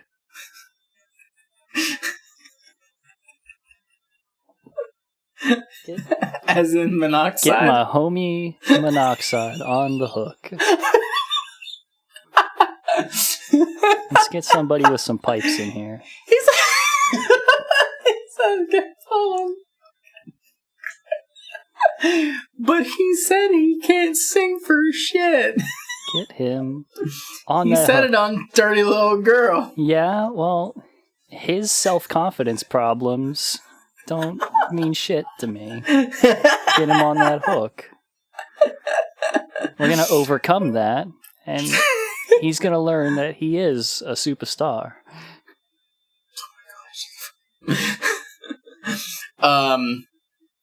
So with this one, that's my biggest complaint. I can't. Esham, just don't sing, man. Come on. But with regards to the Everything rest else of the song, everything else is really fucking good.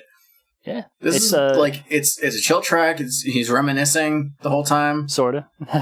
He is reminiscing, but he's like, he's talking about sort of the history of stuff in the area, and this is where he starts talking about people who aren't really from Detroit, etc. And right. where I was very amused by that fact that you dropped that he's not really from Detroit. There is an Eminem diss. Yeah, he's real mad about Eminem and Dr. Dre. He is. And okay, my question is, did he already have a gripe with Eminem, or was it ICP has a gripe with Eminem, so now I have to as well or more now? It seems as though he did in general. I don't know. It's hard to tell. Was it this song where he mentions Kid Rock? Yes, it was actually right at the fade out there. Okay, yeah. Is it like Kid Rock never rode his bike through my neighborhood or some shit like that? Right, because Kid Rock was from like a nicer area. Of course, yeah. Like, it's just, I don't know. It's interesting to think about like what other prominent artists came from Detroit. He brings up Awesome Dre in this. Awesome Dre was a notable artist from the late 80s into the 90s. He has like this interesting thing where he's talking about like all of these other he talks about like other artists and stuff like that, and he's dissing on Eminem and all that stuff, but at the same time I feel like I recognize sort of what he's saying in this, because there are a lot of things that I consider like artists that I think are very, very good who just aren't around anymore, like in any sense of it, where like, there's artists who aren't around anymore because they're not like touring or whatever, but everybody still knows them. And then there are artists who aren't around anymore and nobody fucking knows them. They have disappeared. For sure. And I'm not going to say that Awesome Dre necessarily is one of those people who just disappeared, but I mean, like, I don't hear shit about him. Like, well, I don't think Awesome I could ask your average person. They'd be like, oh yes, but talk about Eminem somewhere. his name has, I mean, he's still around and doing things, but like, I think even if he stopped like years ago, his name would probably still stand the test of time for quite a while. Right, but it's also a matter of like, is the name significant because the art was significant or because it's been made a joke? Right. Excuse me. I'd like to talk to you about someone called Vanilla Ice. Oh dear.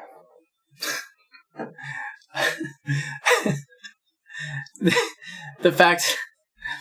I still like Vanilla Ice, but I just laugh at the fact that I was on TikTok, it was like last week, and I'm just scrolling through my For You, and somebody used the audio of the interview that he did, where he was justifying why Ice Ice Baby was fine because of the extra bass beat. I had the pickup note on the bass. See, we add that is completely different. I love it. And actually the context of the video that this person made it even funnier. Somebody talked about that interview before. Maybe that may have actually been a Roach Coach thing they were talking about, where they're like at the point where... Was it whenever they were talking about Hard to Swallow? Maybe, I don't know. But like about that interview in particular though, like, you know it. Everybody knows it. But you're never going to fucking admit it. Any one of us in that situation would probably have done about the same thing because you never admit it. But back with Mr. Esham, it's just interesting for him to... I think this guy, more than a number of other people who came from Detroit, are very... like, he has no qualms admitting anything about, like, this is where I'm from. Yeah. Like, I will rep Detroit for fucking ever. When a number of these other groups that got popular, got radio play, does Kid Rock say shit about Detroit after Devil Without a Cause? Probably not. Yeah. I mean, shit, at this point, like, he fucking is practically just a country artist now and doesn't acknowledge anything. Yeah, basically. So... you know, Detroit is kind of like a black sheep in the sense of prominent cities where a lot of these people are coming from. It's not a New York. It's not a Los Angeles. Right. It's not, you know, what else had a lot of artists coming up. If you think of like Houston had a lot of shit, you know. And I'm sure he's just really, really annoyed that the person that people associate with Detroit is just Eminem. Right. Yeah, it's like, meanwhile, I've been doing this shit longer than you, and blah, blah, blah. And my brand of shock rap, or what he called acid rap, rather called it acid rap, my brand of this thing that you basically copied is better, and yours is popular. It's bullshit. Yeah. And like, whenever I'm saying about things like standing the test of time or something like that, I might be being slightly more harsh on the stuff Esham's talking about exclusively because of the way he decides to express his disdain for other people, because all he has is just calling people gay. But like, yeah, we do get that quite a bit on this album, actually. You know, I'm not necessarily saying that because something has stood the test of time and outlasted other things that it is just, you know, the better thing, but yeah, you know, there's a significant difference between a thing being good and standing the test of time, and one thing has and one thing clearly has not. Like, yeah, I'll agree with you on that. Sorry, Esham, I got nothing else. You just didn't make it. Yeah. Like I said, dude's still making music. Yeah. And I'm sure he's doing fine. Following. Yeah, he still has a huge following, so, you know, give credit where credit's due. Yeah.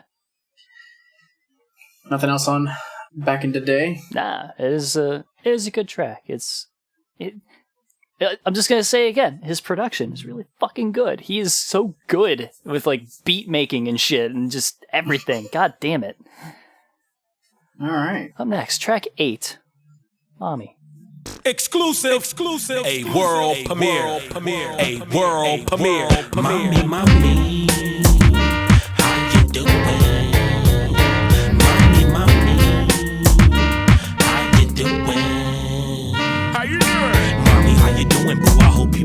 Been on my mind, it's been a long time, I'm still on the grind. Can't help but think about the way you did your thing when you did it. You curl my toes when I hit it, I be the first to admit it. It's so good, I'm feeling you, I'm feeling you. So let me be your murderer, the only one that's killing you. OLD school, kicking games since preschool. Down in Miami, South Beach by the pool, where the girls be driving them wild. I tell you one more time, I'm feeling your style. Girl, he can't be your Superman, but I can be your kryptonite. Cause you looking thick tonight, and I'm serving dick tonight. I stick it like I kick it like, and no, I don't got no liquor license. And when I'm charging, hoes be like I drive a hard bargain. I beg your pardon, boo-boo, never sweater like a FUBU. It's too true that I'm cuckoo for the chocha when I'm near you, mommy. So this is a track that hits a little bit different in the year of our Lord 2020. There's a context that exists now that I feel did not exist quite as much in the year 2003. In certain forms of media. I'm very sorry if y'all can hear in the background. There's somebody on a fucking motorcycle. Well, I couldn't hear it, but you don't have to bring it up. It's fine. People understand that cars drive. Well, this motherfucker's loud ass fucking motorcycle. I fucking hate this song. First listen, I'm like less than a minute in. I'm like, fuck this song. I hate everything about it. There are many words that you can use with a similar sort of like general meaning to refer to a woman that you want to have sex with. Mommy is not one that I would throw out very often. I don't know about that. I feel like I'm not kink shaming people. No, I don't care. But I feel like the context when we hear people use the term daddy is different than people using the term mommy. It has a very similar concept behind it, but like in this one in particular, it just, I don't know. Again, it just hits different in 2020. I don't like this fucking song though. I hate everything fucking about it. I hate the chorus.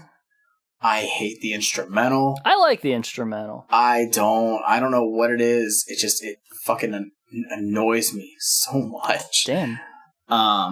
Yeah. This is the first track on here where I'm just like, no, throw it in the fucking bin. Like, I'm sorry. It just makes me laugh. I'm amused by it.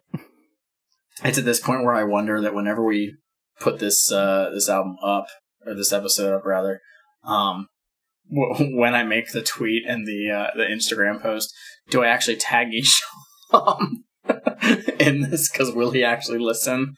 Because I'm afraid. Why? I don't know.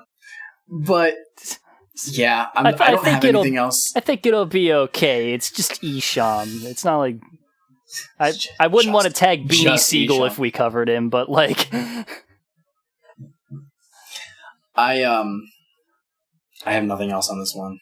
If you want to hear me say more, I'll just talk about how much I dislike it for another 30 seconds. I just don't fucking like this song. I said everything that I need to say about it. There we go. That is the quickest that we're getting through a song on here. Esham, there's been a revolution in the media industry. It's being produced especially for you for this song. Enjoy. Let's move on. Track 9. Track number 9. Hard Times. Featuring ICP. For the suckers that hate me, keep my gun up off safety. While you acting on shady, baby, that's where the snakes be. 313 DET 7 in my Ellie, Uzi still in my belly. It's Esham, not Al Wassam, but a main bitch swerving hard out the gutter lane. Run tell your mother, man, a motherfucker cut a main. It's just another motherfucking brother struggling. One time for Biggie, 3 times for Pac, and it don't stop. When I set up shop, I bought my Glock, fresh up out the box. About the plastic, situation's drastic. Don't fuck around and get stretched like elastic. Once the Glock Austria 17 blasted, I put the bastard in his casket. Now they rapping another up in plastic. Tryna get mine steady with the 9 steady on the grind, hard times. And I'm tryna get mine. Tryna get mine steady with the 9 steady on the grind, hard times. And I'm steady with the 9. Trying to get mine steady with the nine, steady on the grind, hard time. And I'm steady on the grind. Trying to get mine steady with the nine, steady on the grind, hard time. Hard times. Hard times. I found a dead body on the way to school. I told nobody about it, man. I thought it was cool. I went and visited and talked with it, made it my friend until it smelled so fucking bad I couldn't handle it, man. My daddy was a hard worker, always hustling change because he drank so much. I think he drowned his brain. The only time we ever spoke when he was beating my ass and slapped my mama up and grabbed that person dipping for cash. It don't stop, tick tock until the break of dawn. A crooked ass pig capper quick to break your arm. I climbed up into a tree at 5:30. All right, that's hard times. All right. So, this song's amazing. It was all right. Plain and simple. It is nothing short of probably one of the best tracks on here. Is Oh it? yeah, I'm saying it. Okay, go ahead. Whatever. So, the beat is great. The beat is good. Like, I like the beat. This instrumental is dope. Everything about it's great. But, as I've said multiple times on the last few episodes, Sure. Violent J. Fucking amazing long verses. Not that this is really a long one, but just the storytelling verses that he's doing. This is barely a Around this storytelling time. verse. It kind of is. He tells like half of a story, and then he just kind of drops it to talk about other things. He But the does fact the is- thing that we've been talking about throughout this entire album that everybody on Psychopathic except Esham now does. I thought it was an okay J verse. I thought Shaggy had a very good verse in this. Shaggy's is good. I just... The reason why I love Jay so much is the flow that he has is so consistent. Like, and rides the beat very well. Because it kind of bounces along with it. I guess. Like, Shaggy doesn't have as consistent a rap scheme. But I throughout his. appreciate He the changes it up. way Shaggy has like he's got the change ups is the thing, and Shaggy will Which land isn't his necessarily- rhymes on like here and there. He does. I think it's good. I like listening to him. Oh, I'm not saying it's bad. I'm just saying that what Jay does is similar to Esham's style on this track.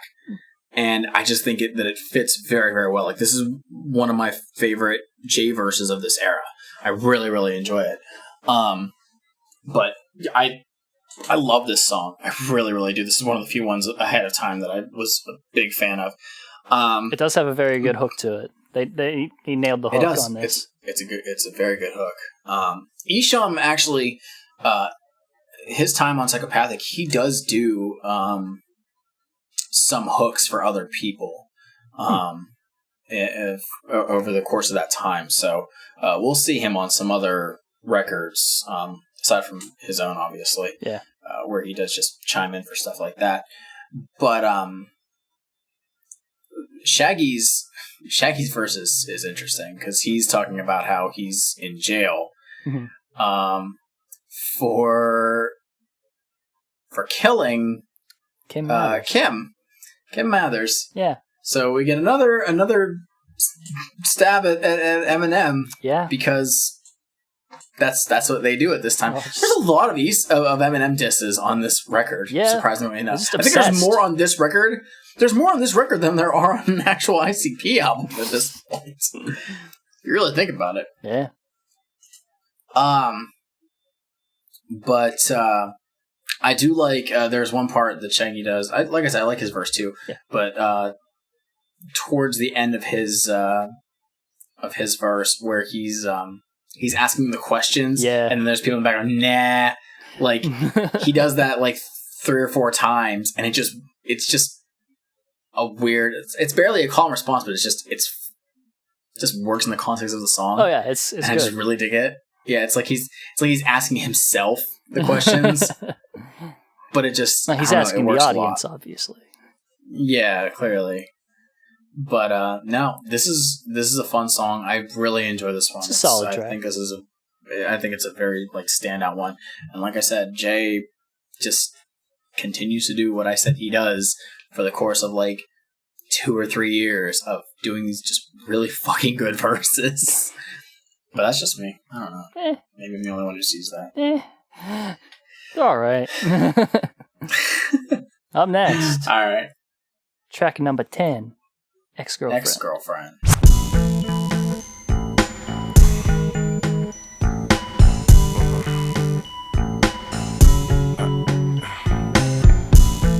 What happened?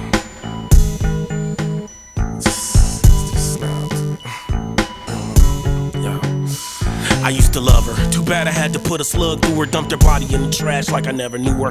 Blood running down the gutter into the sewer. Her body stunk for weeks like horse manure. Now the police are looking for the boyfriend. I'm the suspect. Forensic file evidence. Panic through public.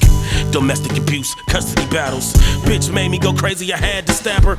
Plus I didn't like her ex-boyfriend anyway. She never knew today would be her last day. When she came over, I gave her a rose. Then slit her throat and watch her shake till her eyes closed.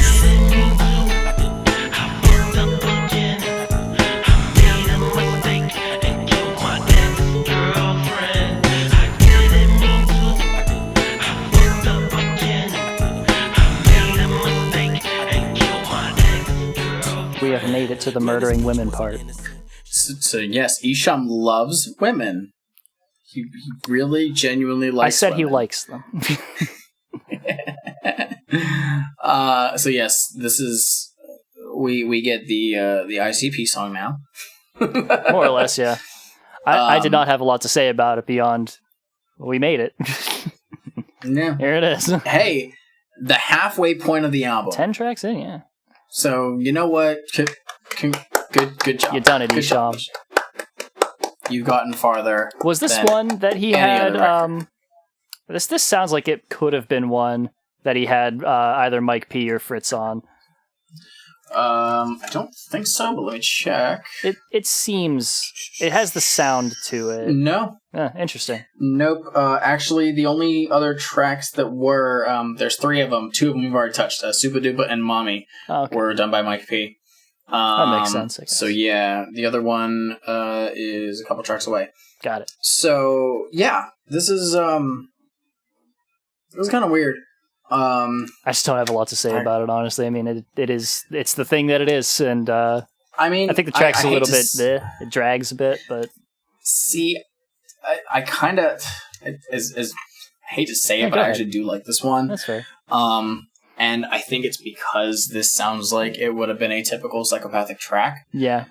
It's something that I think is more familiar sounding, and I think that's why I enjoy it. However, guess what? 2 fucking songs in a row. It's another Eminem diss, because the person he killed I missed it. is Kim Mathers. I didn't pay any attention to it. Yes, his ex-girlfriend is Kim Mathers. He also claims that he killed Eminem's cousin, who in real life actually committed suicide. What a dickhead! It's really not. It's kind of bad. Because he does mention Eminem directly.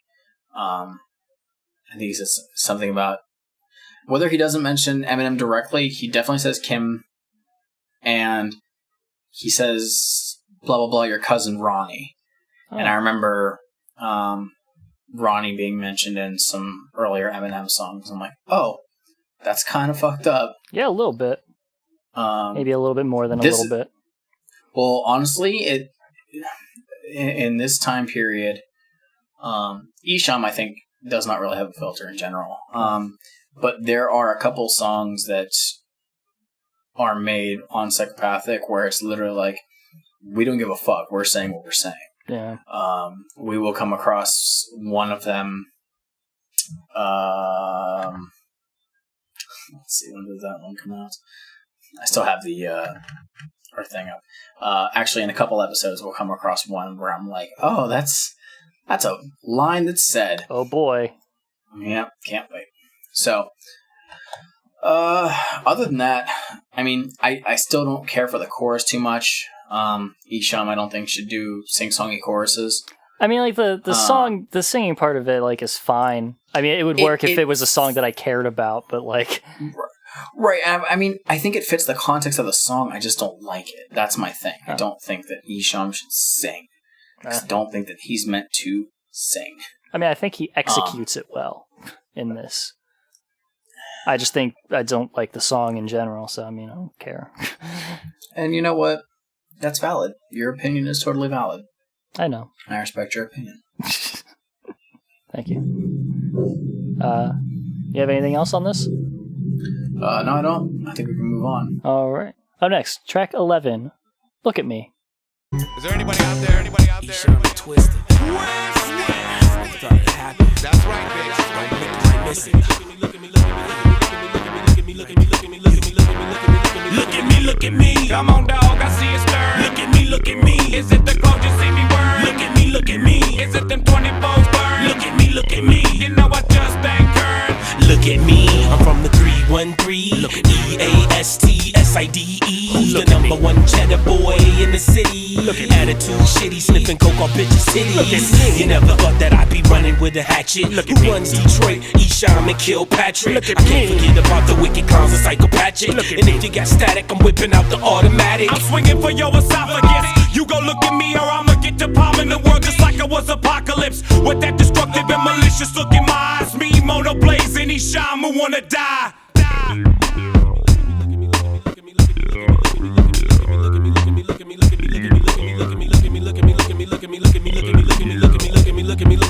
Fuck it, y'all. I've been fucking with black magic. Now I'm standing in the middle of grass and yelling at the passing traffic. Look at me. I am. This is a strange track in structure and just everything. So this is actually a fairly significant track, though. Oh, This is the first time that Twisted and Esham ever did a song together. interesting. That is interesting, Shmeev, because as everyone knows, except Mike apparently, Esham was featured on the Green Book track The World Is Hell, which we listened to just 2 episodes ago. They're never going to come on the show now. What was really happening in the years of her childhood. Because that's where the real... They had never gotten to work together whenever Twisted was House of Crazies. So it took up until 2003 for them to finally work together on a song, which is monumental. Damn. If not, in my opinion, a bit lackluster. Yeah, this one's weird. Like I said, it's kind of weirdly short. There's not a lot to it. There's not a lot of verses in it. Like the verses are really just go in and out. Like they're just like 8 bars at the most for most of them, and then that's it. And yeah, the structure of it is just strange. Like the lines that they change off on, it's just really odd. I don't know. I also it's have put together weird. I also have a bit of a concern in the fact that Jamie Madrox says something that is weird. I missed it. He mentions Esham. I think he says their names, Jamie Madrox and Monoxide, but he also says Blaze. Yeah, that's a thing. Yeah, and there's no Blaze on this. There is not. And I'm curious if Blaze was originally meant to be on this track, and for whatever reason did not get his verse on here. Right. I wonder if a verse was already made, for some reason didn't make the cut, or he didn't get it in quick enough, or something. But it's just very weird to hear them say that Blaze, mention Blaze. If we had Blaze on theoretically here, all 4 of them on for here. some of these lines, it may have rounded it out to like a less awkward sounding track. Think about immediately after Jamie Madrox's first verse, there's just that nothingness. Yeah. And then Monoxide comes in. That could have literally been where they would have put Blaze. They also have like single line trade-offs that because there's only 3 of them, it ends on 3 lines, which is very just weird in music in general. Like music is it's not like a hard and fast rule, but 4s is a thing for a reason. It feels good. Yeah. It's just, this song is just, it's one of the ones that I kind of knew ahead of time. Because I've said it long before that I prefer Esham whenever he's working with somebody else. I think that brings out the best in most of the artists in general. So this is one of the tracks that I already had on my phone, but I rarely listen to it. And listening to it now, I'm just like, man, I want more from it, and I don't really know what I wanted. Yeah. In a way, like I don't know what I could have asked for and would have been satisfied with, like at the end of it. Right. Like I don't hate this track or anything. I am just baffled by it in some ways. It's just, it's weird. I'm nonplussed. It's I don't want to call it a filler song. I don't think it is. But me, I'm just like, I can skip it and not miss it, I think. It seems incomplete. Maybe I need more. Yeah. The only other thing that I really want to highlight in it is that Esham refers to himself as the number one cheddar boy, which it amuses me. Like it just as a phrase, number one cheddar boy, just tickles me. What was the like? When was money coined as being cheddar? I think it's been that way for a very long time. I just want to know, like, where did that originate? I wonder if that was like a gangster thing. Well, as we did just listen to for a second as I was testing out the audio in the track "Gotta Make It to Heaven" by 50 Cent, he does refer to the term government cheese. Right. Which I believe was like I have to do a lookup. I believe it's just like a general term for like welfare and such. Oh, okay. I'm not sure. If anybody can tell me that. Well, I luckily have a browser. Oh, wow. Processed cheese provided to welfare beneficiaries, food stamp recipients, and the elderly receiving Social Security in the United States, as well as to food banks. It's literally cheese made by the government, but I mean, like, because it's provided like welfare beneficiaries, it's kind of probably just, extrapolated to the idea of like the welfare concept as a whole. Oh, okay. That may have been where it came from. I don't know. I'm not not a historian. I could have, while I had that browser up, looked up the etymology of cheddar as money, but I didn't. You know what? It's okay. Have anything else on Look at Me? No, I don't. All right. Track number 12. Brick. Today, I will hit you with a brick. Well, baby, hit me. Come on, man, hit me with a brick, chump. Hit me, monkey, hit me with a brick. Well, baby, hit me. Well, baby, hit me. Well, baby, hit me. Come on, man, hit me with a brick. Come on, man, hit me with a brick, chump. Hit me with a brick, then. Hit me with a brick, then. Hit me with a brick, then. Well, baby, hit me. Well, baby, hit me. Well, baby, hit me. Come on, man, hit me with a Think brick. quick, hit me with a brick, lickety split. The quicker he flip, the quicker the whip. The turbo chip, 24-inch dipped. Glock on the hip, in the kitchen with the magician, watching he mix. I don't give a fuck. Somebody pull up in a cement truck and get some bricks on my lawn like you digging it up. It's been a drop, no doubt. I'm trying to find a new paper route. Bricklaying like a mason out there. What you about? Grinder, baller, hustler, serving customers. Money get a hoe hitter, have them loving us. From elbows, got bank rolls and all the freshest clothes and all the cokehead stank holes. Hit me with a brick, then. Hit me with a brick, then. Hit me. That's Brick. Cocaine! Yeah. Also, I did just do a quick lookup, and cheddar comes from just the concept of government cheese that was handed out as part of your welfare benefits from the post, like basically just after World War II. Oh, okay. So it's been a while. I learned a thing. Thank you. No problem. So yeah, Brick, cocaine. That's the song. It's cocaine. There is a guest on that, TNT, dropping a verse on that. What do you think of TNT? TNT's pretty dope. TNT is actually one of the members of that group I mentioned before, Nodis. Oh. Longtime friend of Esham. Nodis was, bear with me because I want to make sure that I get it right, because it was a group of 3 people. It's that flat spin that you do on a skateboard. What? It's a move. It's a spin. Is it? Not a spin, yeah. It's a... Oh God! When you're on the hydrants, rocks, whatever. Yeah, on the hydrants. There's a which one was that? Was that? That's a real life thing. Richie Jackson does it in Death Skateboards, which is a really cool skateboard part. He does like a ghost one where he kicks his board up and it just spins itself on a rock.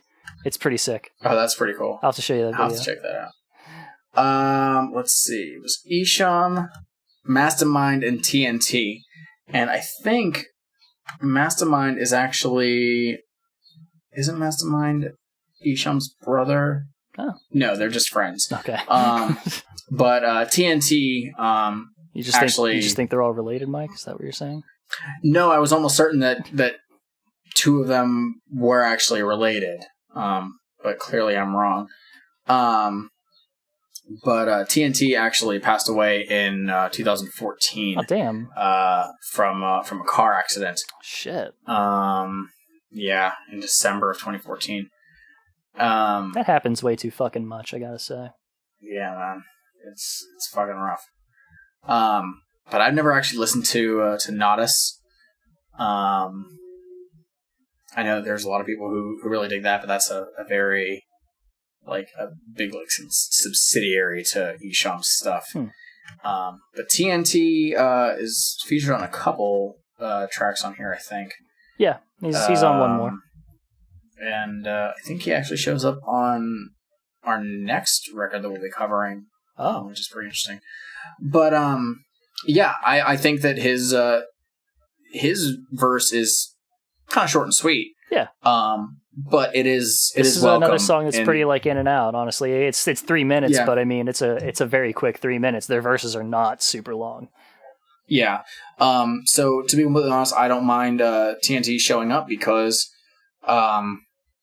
for a song that there's really not a lot that you can do with it, or at least in the first two verses, not anything that was really expanded upon. Yeah. Having the guests kind of broke that up a little bit, and I really enjoyed that. For sure.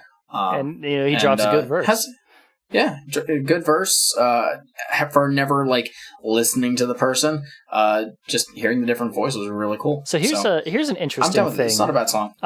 About listening to songs from a different era than the one that we're in. Mm-hmm. People make references to things. This is in rap in general. You hear a lot of references. Oh yeah. And I think we mentioned this, that rap is the biggest one that does it. It's a big thing. Rap is very of its time. When something comes out, it's referencing something that's right then and there. And I have then in 2 years, you're wait, what the fuck happened? They are. TNT drops 2 references back to back, rolling like Nolan, booming like Newman. I do not know what either of those are referencing. Give me 1 second. And I'm gonna go on Genius, which they always do not has it have right. Annotations.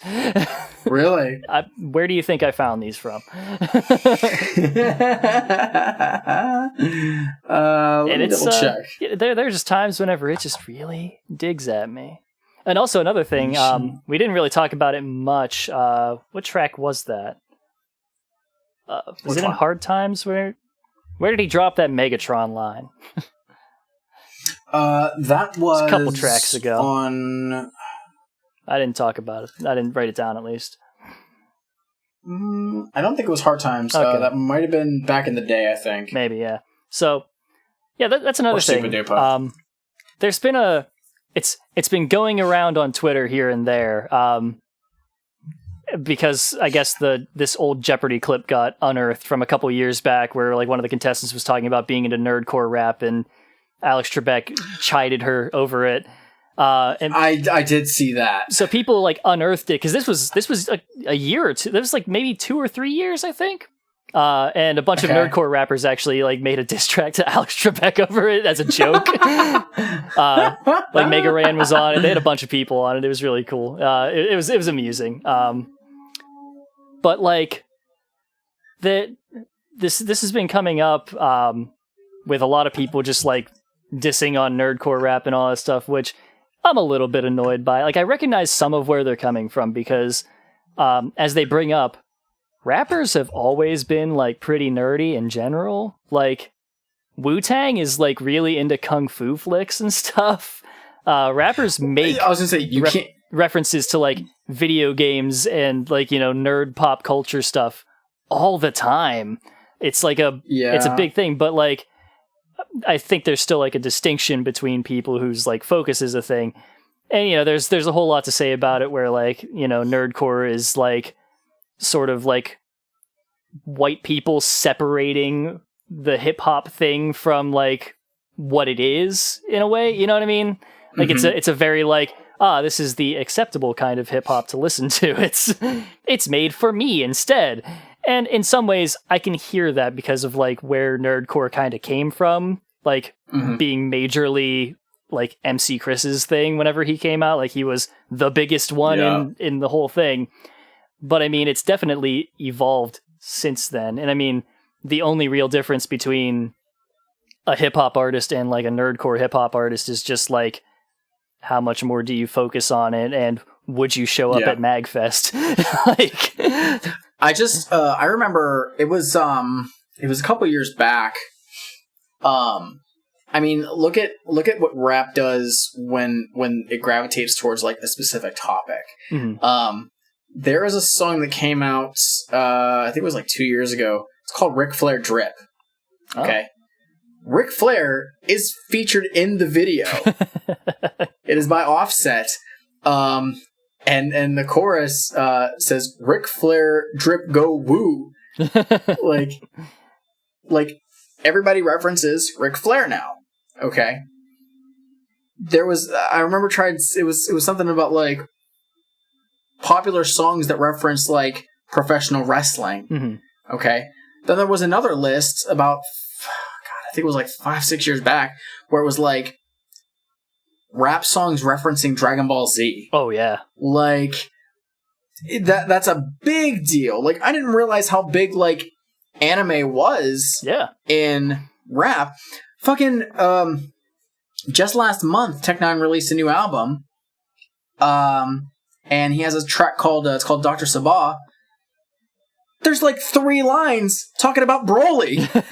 Like, I'm like, what the fuck? Yeah. Which is even funnier whenever I think about how the last Tech9 show I went to, the person that I was hanging out with at the show doing VIP brought a set of Dragon Balls to have the artist sign. And Tech flat out said, this is the first time anybody's ever asked me to sign a Dragon Ball.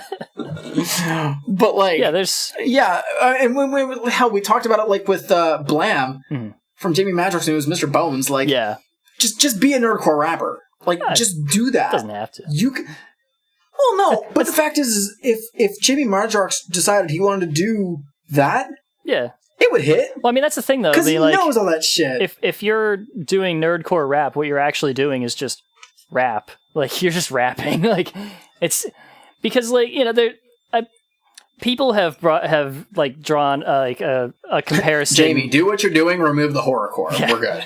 People have drawn a comparison between that kind of categorization and sort of like a thing that I remember from high school and stuff, where it's like a black kid who's into rock or something like that. Like, all of a sudden, they're like an honorary white person instead. Like, they get stripped of that identity because it's like, oh, that's just not what black people are into. And like, what the fuck are you like? As a kid, like, I was a fucking idiot, and like, you know, that was like the shittiness of that time and all that stuff. And like, now it's like, no, what the fuck is wrong with you? Like, they're just people who enjoy things. Like, right, like it's definitely something that I think it's a level of stereotyping that needs to be broken. Yeah, I mean that's where like the nerdcore thing, like a lot of people who have been commenting on it have been really fucking like vitriolic about the label in general because of that kind of like air about it from that time. Yeah.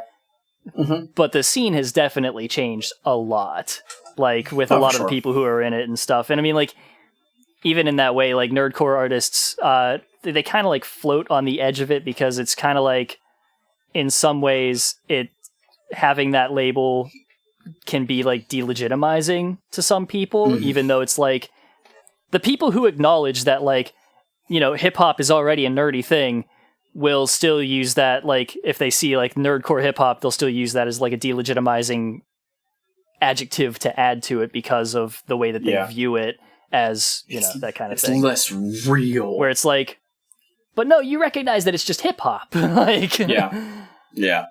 It's weird, and it's also weird to try and talk about that when we're discussing Esham. It's just the fact that whenever you're getting references to something that's current, or at least current at the time. Yeah. You know? What'd you come up with on Rolling Like Nolan? Booming Like Newman. anything. When I was thinking, is when he I was hearing speaking of Newman from Seinfeld? I was thinking either that boy Wayne or if Knight. it was He's not booming at all.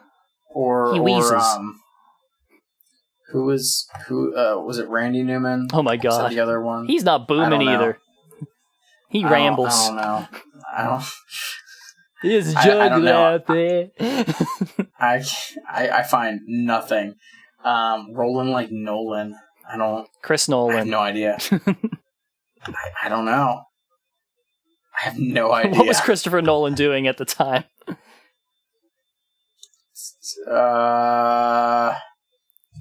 Was Memento Christopher Nolan? Let's see. Who the fuck did Memento? Christopher Nolan, 2003. When did The Dark Knight come out? Hold up. Dark Knight, I think, was a little bit later. Yeah, I think so too. Yeah, Dark Knight was like way later than that. Yeah. Sorry, we're fine. Oh, wait a minute.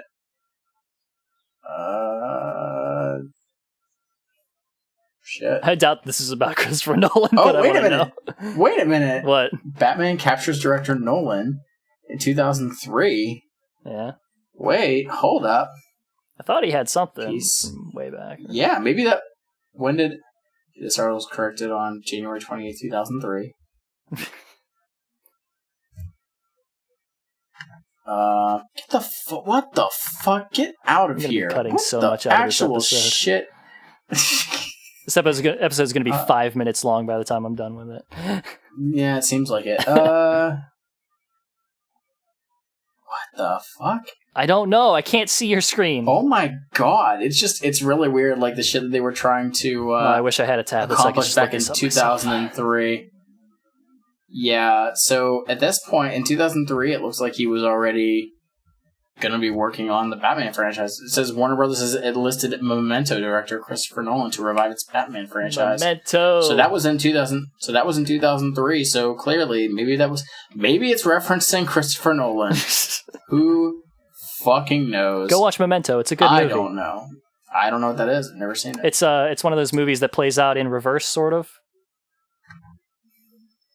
Starts at the end, skips back. It's pretty cool, actually. It's about a dude who he has a he gets Memento was 2000, so he gets his head bashed in a break-in. He doesn't have the ability to create new memories, so all he has is like all of his memories prior to that, and the last one being his wife being murdered by these people. Oh, that's fun. And so like he has like short-term memory loss and like can't remember things for more than like a minute or so, while he's concentrating heavily on it. Oh. It's really cool. Also, Insomnia, was that at that point, too? I have no idea what that is.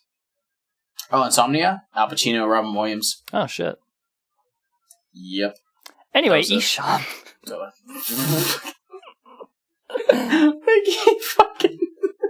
There's so much to talk about. He just brings up so many things. God damn it, TNT. The point is, Esham is a nerd.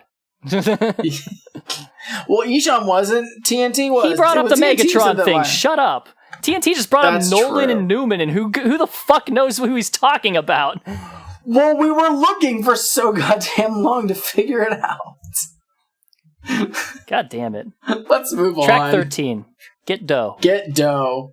Meanwhile, back on the east side, all I know, getting that dough, flip another O, getting that dough, get it fast and slow, getting that dough, better tell your hoe, getting that dough, all I know, getting that dough, flip another O, getting that dough, get it fast and slow, getting that dough, better tell your hoe, getting that dough. All I know is chefing up dope. Break it down and get it ready for the fiends to smoke. It's a dream to be paid, nightmares you broke. You'd rather have Freddy or Jason come slit your throat. In this life we live in, cash rules everything. I'm married to my riches, fuck bitches and wedding rings. Push the pedal to the metal while you still pedaling. Forever in the fast lane, never settling. Get dough, sniff blow, get some more. Get a O or some dro, blow some dough in my hoe. You might see me at the Momo with a thick choco. I'm giant robot, you Johnny Sacco. Stacking up my chips like a essay at King Taco.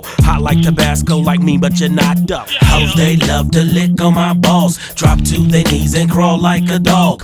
All I know is getting that dough, getting that dough, getting that dough. Hoes, they love to lick on my balls. Drop to their knees and crawl like a dog. Get dough. Get dough. What do you think? I love this beat. It's a good beat. I love it. This is one of those ones where it sounds really 50 Cent. Like it kind of does. I could see if the bass was a little bit louder, like a little more pounding, I could totally see that. I mean like the track as a whole, not even just the beat, like the general feel of this. Yeah, I could. I'll agree with you there. Yeah, man, I dig it, and this is a little bit more of a I don't want to say stereotypical, but like I get money, and this is how it happens. Yeah. Like this is what we're going with. So for a track that's doing something that is, I would say, typical of rap at this time, it's not bad. Yeah, I enjoy it. I couldn't say that I know all the words to it. No, but I do like it a lot. This is another track that was a bit of a surprise for me, and I enjoyed it. This is one of the ones where the chorus actually works to me. It's a really simple hook, and it do what it do. He's not trying to stress his singing. Esham has a cool voice. He does. I'll say this. I like Esham's voice because it's I don't want to say raspy, but there's something about it that's he's got a little smoothness. Like it's like a smoky voice. Yeah. Not a smoker's voice, but a smoky voice. And I dig that. If you want a smoker's voice, get Paul on the track. Get Paul. Every time I see your face. This was some homies to smoke with. Hey, that one was better. It's really good. That one was actually really good. But yeah, like again, very focused on these tracks. This one plays to Esham's strengths. Yeah, really well, I think. So it is. This one's a fairly short one too. Yeah, another one that's in and out 2 minutes. Yeah, this is. And normally I'm like, oh man, I wish that some of these tracks were longer because I like the song. Like, I won't complain about this because there's a lot of stuff on here, and a lot of the stuff is fairly diverse. Yeah. But I dig this track. It's good. I will say, by my last listen of this, whenever I was doing my notes this morning, as I do, I did note that it doesn't, like this entire album, despite the fact that it is 20 fucking tracks and it is over an hour long, does not feel like a very long listen. They do move pretty well. Yeah, I think for the most part, the fact that the tracks are more often than not fairly short, most of them are around 3 minutes, if not under. Yeah. There's a couple here and there that are a little bit longer. But the fact is each track sounds different than the prior one. So while still maintaining a good it's a cohesive sound, but like the tracks are not just the same track. Right. It's a Motorhead album. We recorded Ace of Spades 12 times. We threw the game in there just because. Which apparently he hated that song. Go figure. It's also just Ace of Spades. No, it's not. Anyway, Esham. This, I don't have anything else in this one. There's, I like it. I like it a lot. It's very straightforward. It's a good track. Let's go. Up next, track 14. Track 14. Boom! Boom. Detroit listeners out there, you better be sure to stop by Galaxy Club, where there's a freestyle, super fly, fresh contest going on tonight. If you got the skills, you better get your hip-hop ass on down here, because we got DJ Clueless on the wheels. Mortification is my next demonstration. I'd ask you for a light, pumping gas at the station. Here's my situation. I hate many people, so I hear no, see no, say no evil, just like Knievel. Leave you headless, bloody mess like you was riding a Ducati. Lottie-dottie, broke every bone in your body. I'm not sorry, I probably murder you. Voices telling me do what he say. Kill the DJ, fuck what he play. Mayday, mayday, boom, boom,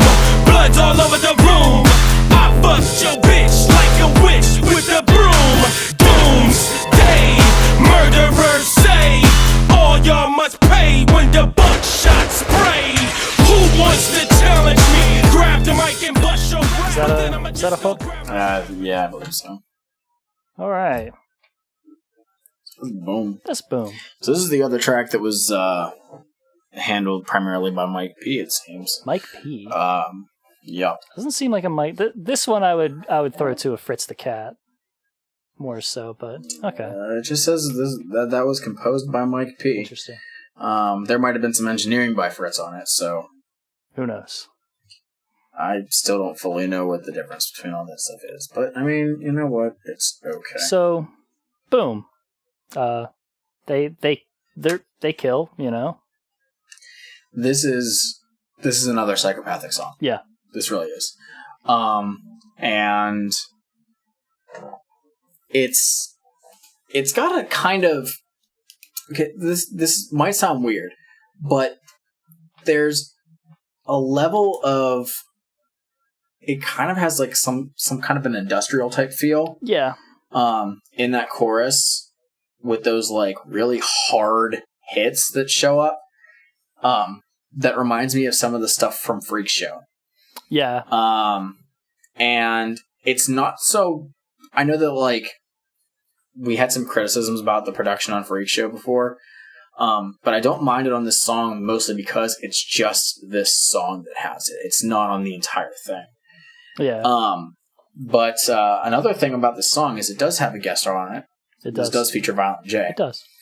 And where I loved Jay's verse on Hard Times because it was following the role of Jay's got a lot of good verses around this time. Sure. This one's very different. Jay's voice is very different on it. He makes his voice sound very gravelly, very dark. It actually sounds like a precursor to what we would hear eventually on Hell's Pit. Huh. His voice sounds like that a lot on that record. And so I'm wondering if this song was made a little bit later in the album's production. Because he might have started being in that mindset of, okay, now no more Diamond Rain, time to fuck shit up and be really dark and shocky. But yeah, this is Violent J's like bread and butter. Okay, back to killing. Yeah. So I have a question. Yeah, I might have an answer. Does Jay's more prominent bouts of hating gay people line up with when him and Esham are getting along? It seems like it sometimes. I want to know who really instigates does. this. Which side is it coming from? Is it from both? I don't know. I Do they just see each other and remember, like, yeah, you know what? Yeah. let's hate those gays. Just like I don't know. Like I didn't write any references down, but I remember that this is one where Jay is particularly overt on it. There is a significant bit of it. I think it's like in the latter half of his verse. But yeah, it's definitely prominent. Yeah. And I don't know. I'm not going to try and make an answer and be wrong because I don't know. But yeah. It's rough. It is a rough time. That said, I do think that this is not a bad track in the sense of it is doing what an ICP song would do, and having Esham. Well, I mean, it is Esham's song. Yeah, it's an Esham song. Esham and Violent J, I think, again, they tend to try and one-up each other. Yeah. Which, whether it's to make a song lyrically sound good or to make a song lyrically be as fucked up as possible, they're going to achieve that. Yeah. And it's just a matter of who accomplishes it better. And this song definitely does that. That's why, like, Hard Times, I think everybody has a good verse on it. I like Jay's verse best. But on this one, it's like, okay, who is the more fucked up one here? I don't know. I didn't care for it regardless. Yeah. Hey, sure. I don't know, the beat in this and like everything, it just kind of This one feels like more of a slog than most of the rest of the tracks on this. And I can see what you mean, but I can also see this being performed at a show and people losing their shit when that chorus hits. Yeah, I mean, like, I could see that, but at the same time, it's...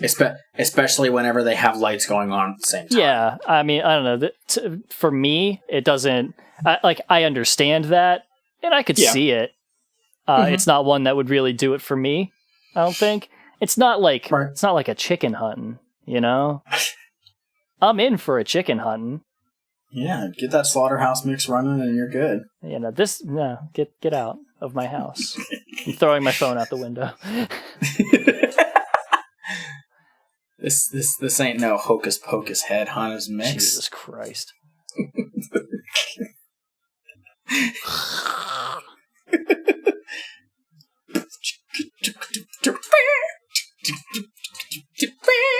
That's good. Just loop it for the whole thing. All of it. Yeah, exactly. Nothing else. That's where you get.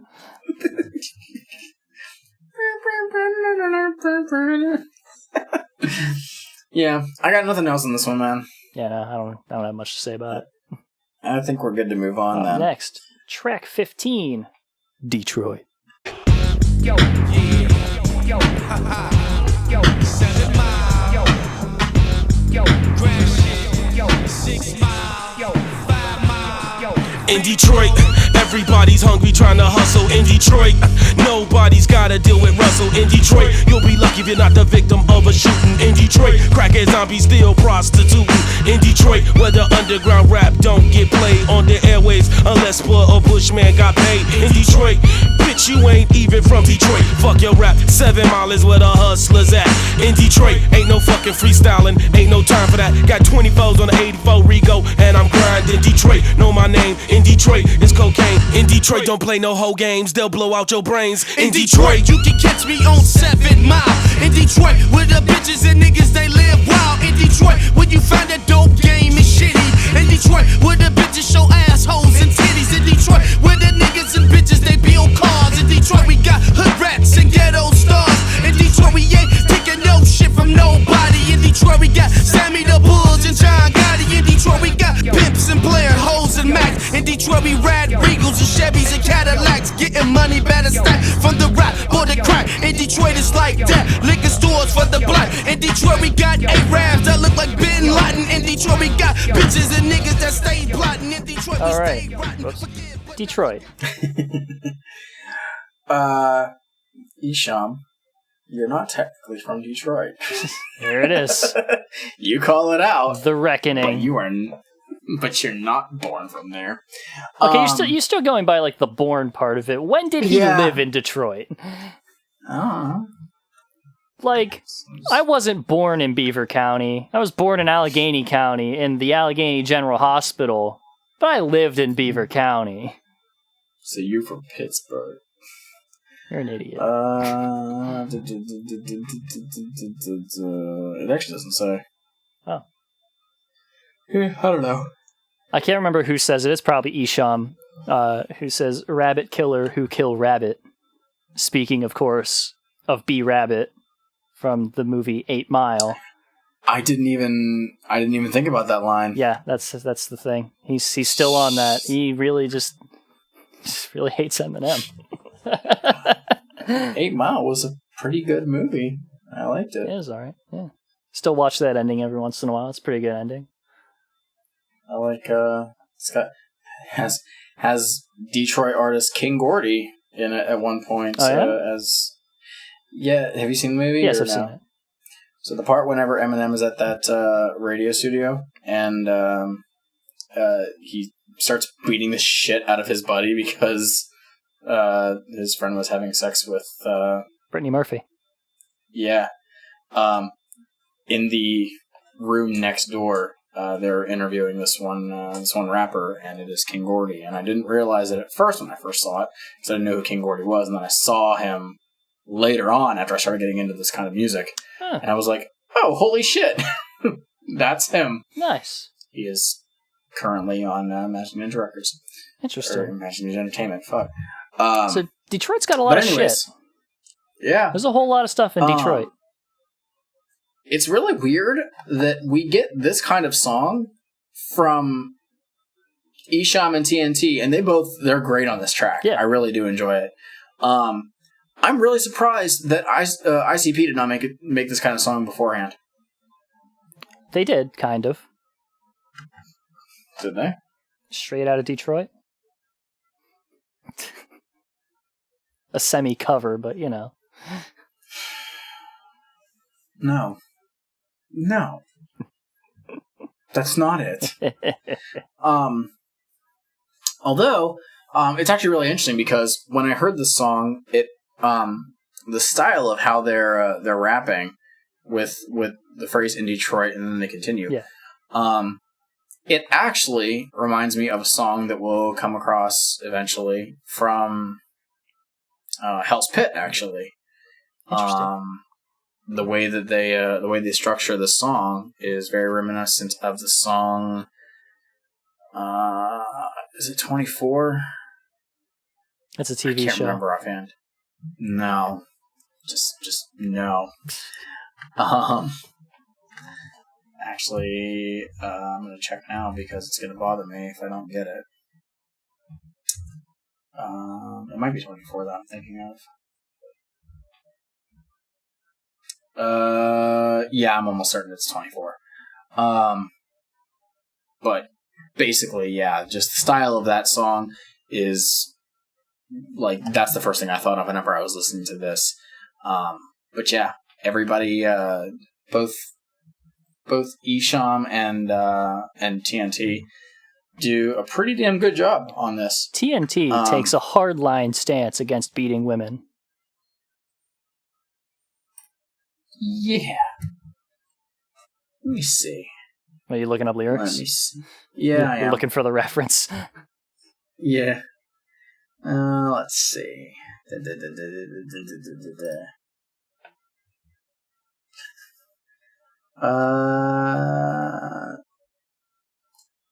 There are some fucked up lines, though.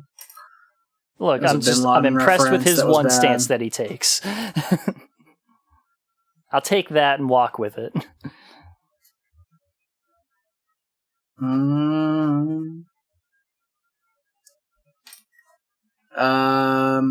Is it the where the bitches look fine as hell? Well, but the if next you slap line. that bitch up, you gotta go to jail. Yeah, man.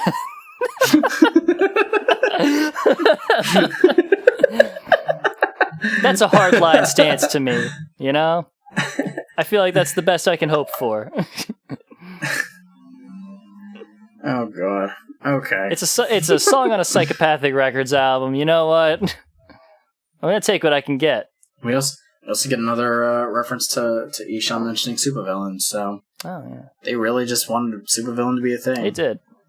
It's like Fetch. It's never gonna be a thing. Stop making it a thing. It is a thing eventually. It's not a thing. Whatever. It's not a thing.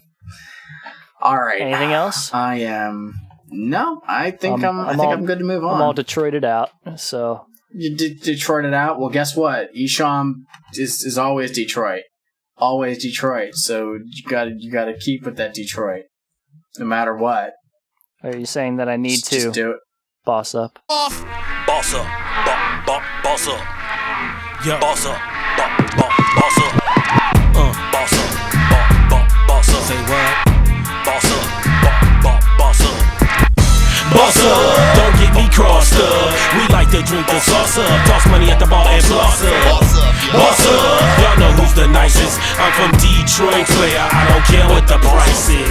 I don't wear Nike Air Force Ones no more, baby, I'm sorry. My sneakers cost $900 and they made by Mari. My shit's ridiculous, got gold in my toilet stool. And bitches wanna swim with diamonds in my swimming pool. He's so cool, when the girls see me they all drool. Because they know that I'm the one that's breaking all the rules. My mean coat so long you can mistake it for carpet. You got purple kush up in that blunt, homie, just spark it. If 26s ain't on your truck, you should just park it. Because you out there like that department store, Target. I bought the Beatles catalog back from Michael Jackson. Then called his ass a child molester right before I slapped him. Then sold the shit to Paul McCartney, then I double taxed him. The Chrome Desert Eagle convinced rinsed them and relaxed them. Christina Aguilera came over, did me dirty. I told Beyonce, stop trying to give me Jay-Z's birdie. I know you purdy, but go get me a ice cold Pepsi. Then get your ass in this hot tub with me and Lisa Marie Presley. Boss up, don't get me crossed up. We like to drink the sauce up, toss money at the bar and floss up. Boss up, y'all know who's the nicest. I'm from Detroit. All right. Boss up. Boss up. So, okay. A thing I'm curious about, and I asked this a little bit before. Esham is like an underground Detroit artist. Is he big on like the underground image sort of thing? Like, for example, like Twisted with like the whole "Bury Me Alive" thing. As in, like, I'm underground forever, like that kind of style? vibe, you know, like. I mean, I know that you don't know much of his other stuff outside of this, but I mean, like, I'm curious because like this strikes me in the same vein as like Superstar or Gravy Boats or an 816 Boys track, like of being basically a parody of Okay. It feels 816 Boysy in a way, like the way that he's talking and stuff. Because I know that he's not speaking of a life that he's really living here. Like, I think it's literally just parody of it all. Yeah. Because, I mean, as popular as Esham was in Detroit, I don't think that he had the mainstream success, like the nationwide mainstream success that somebody like Eminem or ICP did. Yeah, you know. ICP. So, what's that? ICP, yeah. Okay, but here's the thing: is ICP was known throughout Detroit. Yeah. I don't really know how many people outside of Detroit really knew about Esham. Yeah. I'm sure there were people at the time, right? But like, because his stuff was so freaking niche, right? Like, I could see people not knowing who he was or what he was about. I'm sorry, but there were people who didn't know who the fuck ICP were until, you know, they look on their fucking TVs in 1998 and see that Disney dropped them, and they're like, "What?" They did a ridiculous amount to push themselves to other audiences and stuff. Right. I just don't know. But like, I don't know where Esham's specifically coming from on this. That's what I was wondering. Right, and I don't know for sure either. So if there's somebody who's a huge Esham fan and would like to let us know, please do. I am totally down for learning some stuff.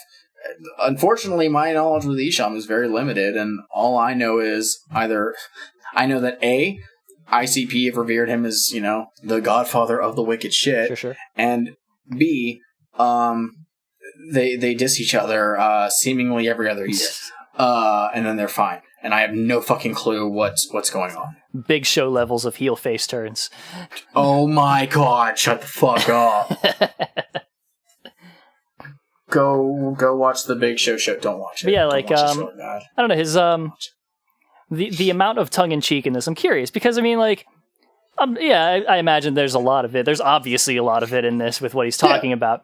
But at the same time, like I'm sure he had some like albums that hit pretty big for him and all that stuff. And some people, whenever they have like that kind of thing happen to them, they'll live the high life for a while, and they'll do that thing. Like I don't know. I don't know how much he did that thing. I'm curious, about like his general. So I'm gonna look right now. I'm on Esham's discography. Righto. So his first charting album was Dead Flowers in 1996. Okay. Which on US R&B hit 38. Holy shit. Bruce Wayne Gotham City 1987, which came out in 97, hit 57 on that same chart. That's impressive. His album Tongues in 2001, which is actually the one I just bought, hit 195 on the US, I'm assuming that's top 200. Yeah, probably Billboard. Yeah. It just says US. Hit 7 on the US Indie, and hit 46 on US R&B. Not bad. Repentance hit I think that's when we hit where Heat, Indie, and US R&B, it hit 9, 10, 71 respectively. Yeah. His next album, I believe, is his highest charting one at 176 on the top 200. So he's only charted with his next album, which came out in 2005, and then one other one in 2008, which I think is kind of actually like a compilation style. Those are the only other ones that have ever really charted. What are the certifications on those? Do they have any? Let me see. I'll actually have to probably click them directly. Everything else did not fucking chart. Let's see. For the ones that did chart? Any of them. Or at least, let me go to the one that actually had the highest charting and see. Yeah. I'm assuming that they didn't. Let's see. It doesn't look like it. Huh. Yeah, I'm assuming that none of these actually charted. Or not charted, had any kind of certification like gold or anything like that. Okay. Let's see this one. Maybe it did. Maybe it didn't. No, it doesn't look like it. Okay. So it doesn't look like he has ever had an album certified gold or anything. Okay. I was just curious because I mean, like I said, I just want to know where the where the line is drawn on this, on like exactly how how jokey he be on it. I imagine it's pretty jokey with a lot of it, but at the same time, Oh, for sure. As Tears for Fears said, everybody wants to rule the world.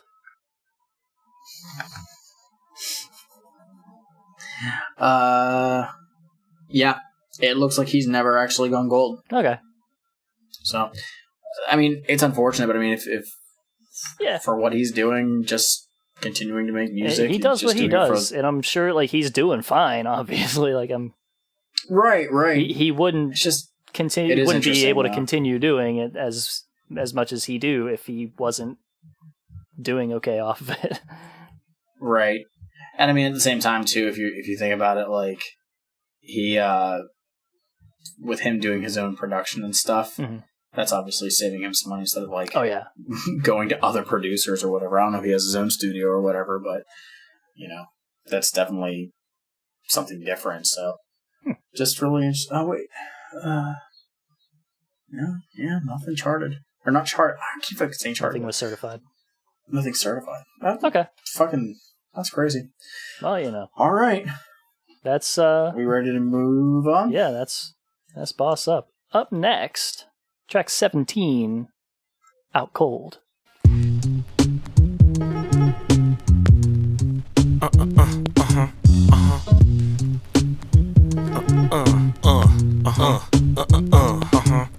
Now once upon a time, way back in the day, there was a MC killer by the name of Esham, and he was known to murder them all. Gun clapper, leave a rapper brains all on the wall. Now, nobody could fade him cause he was known to murder them and kill the whack DJs who never heard of him. The radio was scared, they wouldn't even listen to him, but he's getting paid and the flash a pistol to him. He lives underground in parts unknown. He's known to take cookies to boogie the bloody microphone. 7 MCs put him in the line, then add 7 more niggas who think they can shine. Well, it'll take 7 more before I go for mine. Then I block of my 9 rhymes at the same time. They say MC killer, don't let him rhyme around you. He's bound to pull a 9 and blow your mind all around you. Now they got a white chalk line all around you, hanging from a telephone poles, how they found you. Psychopathic, automatic. Weapons get drawn if you got some static. Cause this is how the story goes. People these days are really out cold. This is how the story goes. People these days are really out cold. This is how the story goes. People these days are really out cold. Out cold. I located the RIAA website where you can just look up certifications, and now he doesn't have any. Yeah, that's a bummer. Kind of surprised. Even even bordering the certification line though is doing pretty good. I imagine he sold well enough. Right. But yeah, Out Cold. What do you think? This is a very simple song. It is. we have, a beatboxing instrumental, which normally I'm like kind of indifferent to unless it's, having a Roni. But with that, plus the little bass line that he has in here, it works. I like that bass line. It's really it's very chill. Talking about murdering rappers and or radio DJs. Yeah, like you do. Like you do. He's got a problem with DJs not playing his shit. He's brought it up earlier in this album. Clearly. So, sorry, go on. Whenever I was listening to this originally, on headphones, also this is turned down a lot for me, so it's not as loud anymore. Mm-hmm. But listening to this over speakers, those gunshots are obnoxious as hell. Oh yeah. I always have an issue with albums that have sound effects like gunshots, police sirens, and ambulance sirens. Because when I'm driving and I cannot tell if I need to pull over, it's a bit problematic-ish. That's like every time I would listen to Katy Perry's Teenage Dream.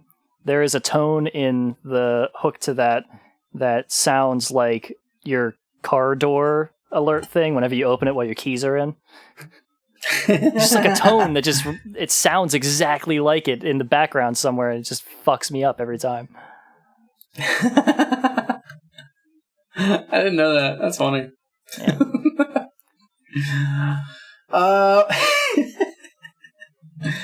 Yeah. It's a chill song. Yeah. It's interesting though because this I think is a good placement for this track, but it does help kind of like ease back a bit. This is definitely at the come down of this album. Because we're only a couple tracks from the end. When I say only, I mean finally. Made it. But yeah, there's no special bells or whistles of this. The instrumental is very simple. His rhyming scheme is fairly simple on this. Yeah. His hook is good in this. Yeah, I really do like his the hook voice on this works one. for it really well. Mm-hmm. He's not trying to sing. He is a little. Like, he's got a do that thing going. He's not pushing. He's not trying to do that. Yeah, he's not doing a Paul. Just that's all. That I'm going to refer to this from now on. Yeah. Don't do a Paul. Why you got to be like that? So well, why did Paul have to be like that? He does his best. All right. He just wants some homies to smoke with. And he's filled with such emotion over that he needs to sing it. Up next, I'll let you have that. We've got track number 18. You talk about the sequencing of this and how that Out Cold was in the right spot. Yeah, I disagree. This one should have been in its place as it is featuring Violent J. Should have been track 17. This is Dem Boys.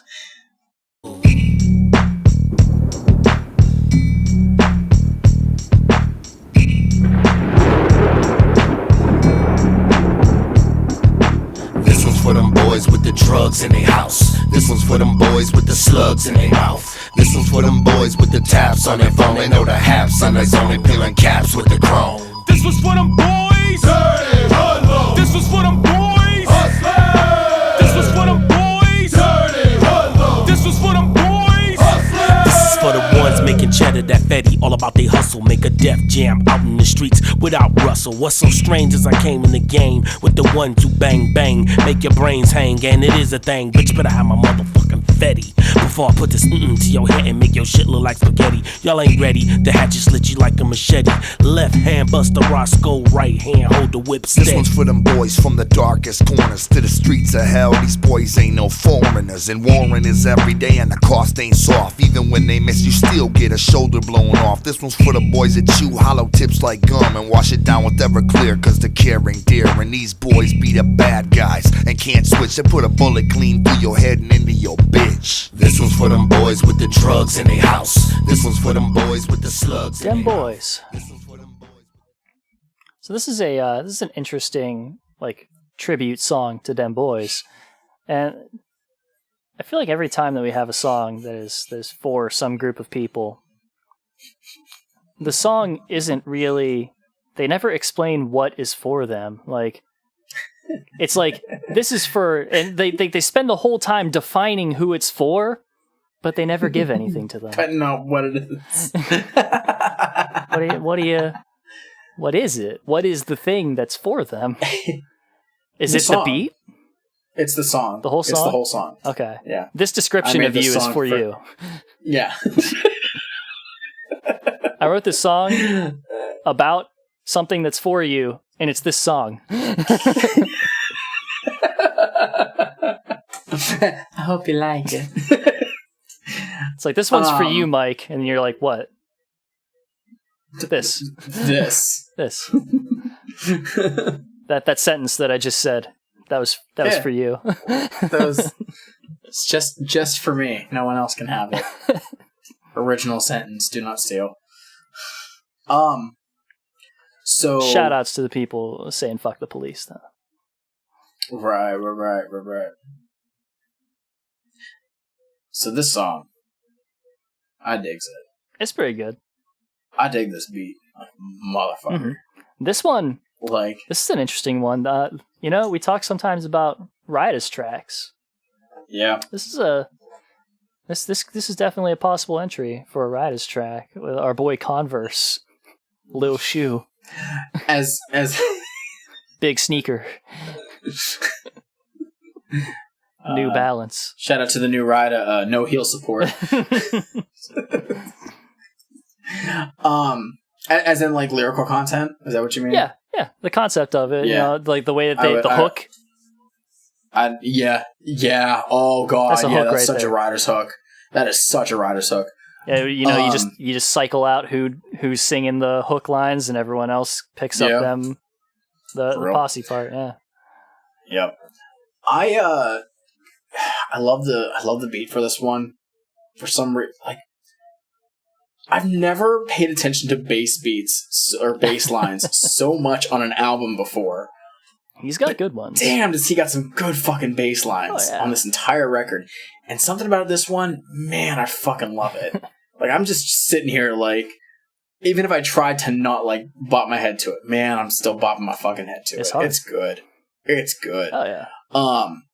But I like that this is a song that's so chill that their voices are also chill. I mean, aside from the chorus itself where they're doing the yelling, like, the stuff they're describing, doing it in that kind of, like, soft voice gives it a level of, like, I'm gonna say sinisterness. Of, like, I don't know about that. What I mean is the fact of, like,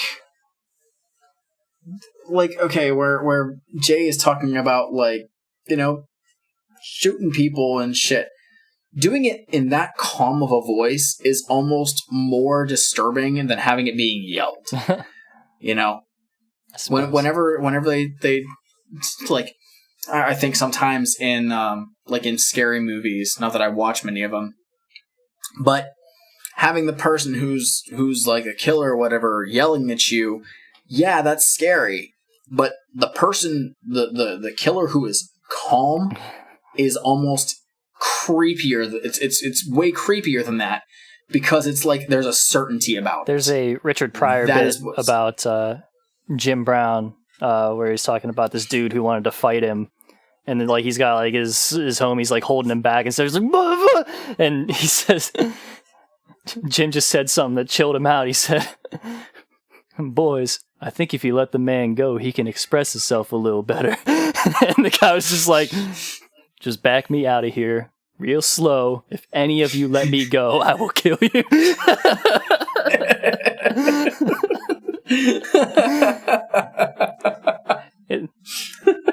He actually has a couple bits about that kind of feeling, like whenever he worked in a mafia club and they weren't going to pay them one day, and he was a kid and he didn't understand the mafia, he didn't understand, like, how dangerous people could be, and he busted in with a blank gun and was like yelled at them to pay them. And he's like, whenever that there's something wrong and people should be scared, and they're not, and you have the gun? Because this mob dude just laughs at him, and he's like, oh no. Yeah. But that's the thing. Something about being that calm is very disconcerting. And that is one of the things that I actually really like about that. Like, it's giving a feeling of uneasiness.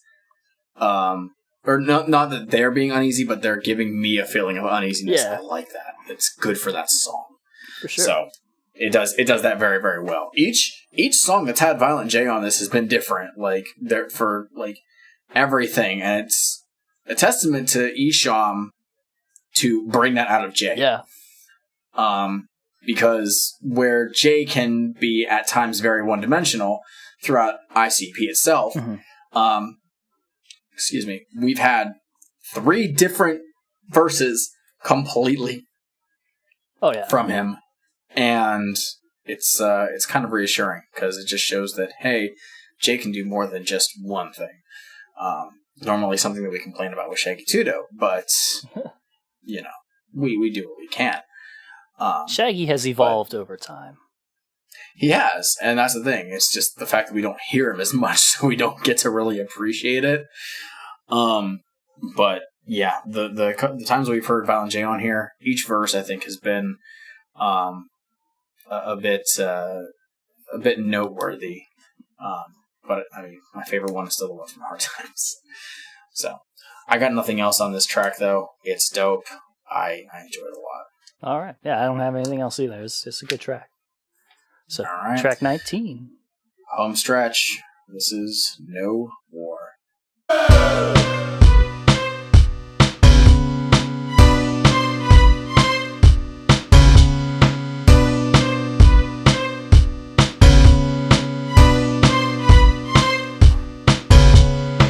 You wanna party at the club? It's a war going on out there. Wanna roll around on dubs? Smell the anthrax in the air. Wanna hate it all, no love. Full flight on USA. Just wait and watch out for the scoop.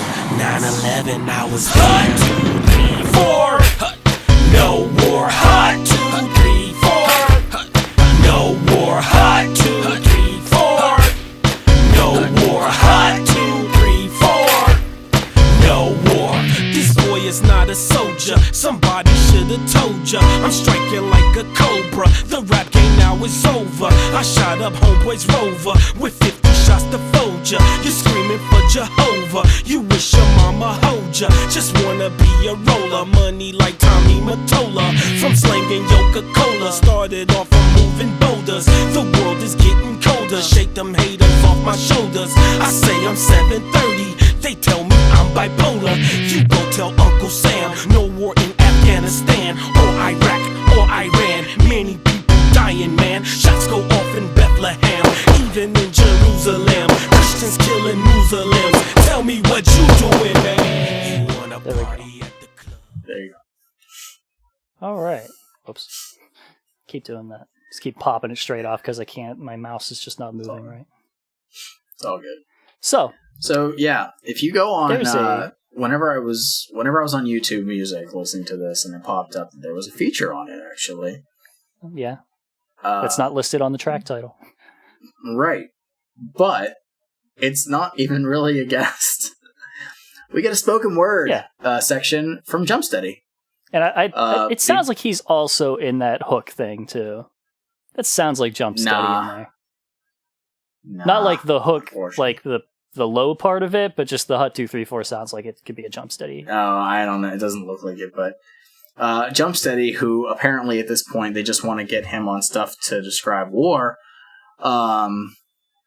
But as somebody who was in Desert Storm, it's valid because again at the time, this is 03, so we were already we were still in Afghanistan. We were in Iraq. Yep.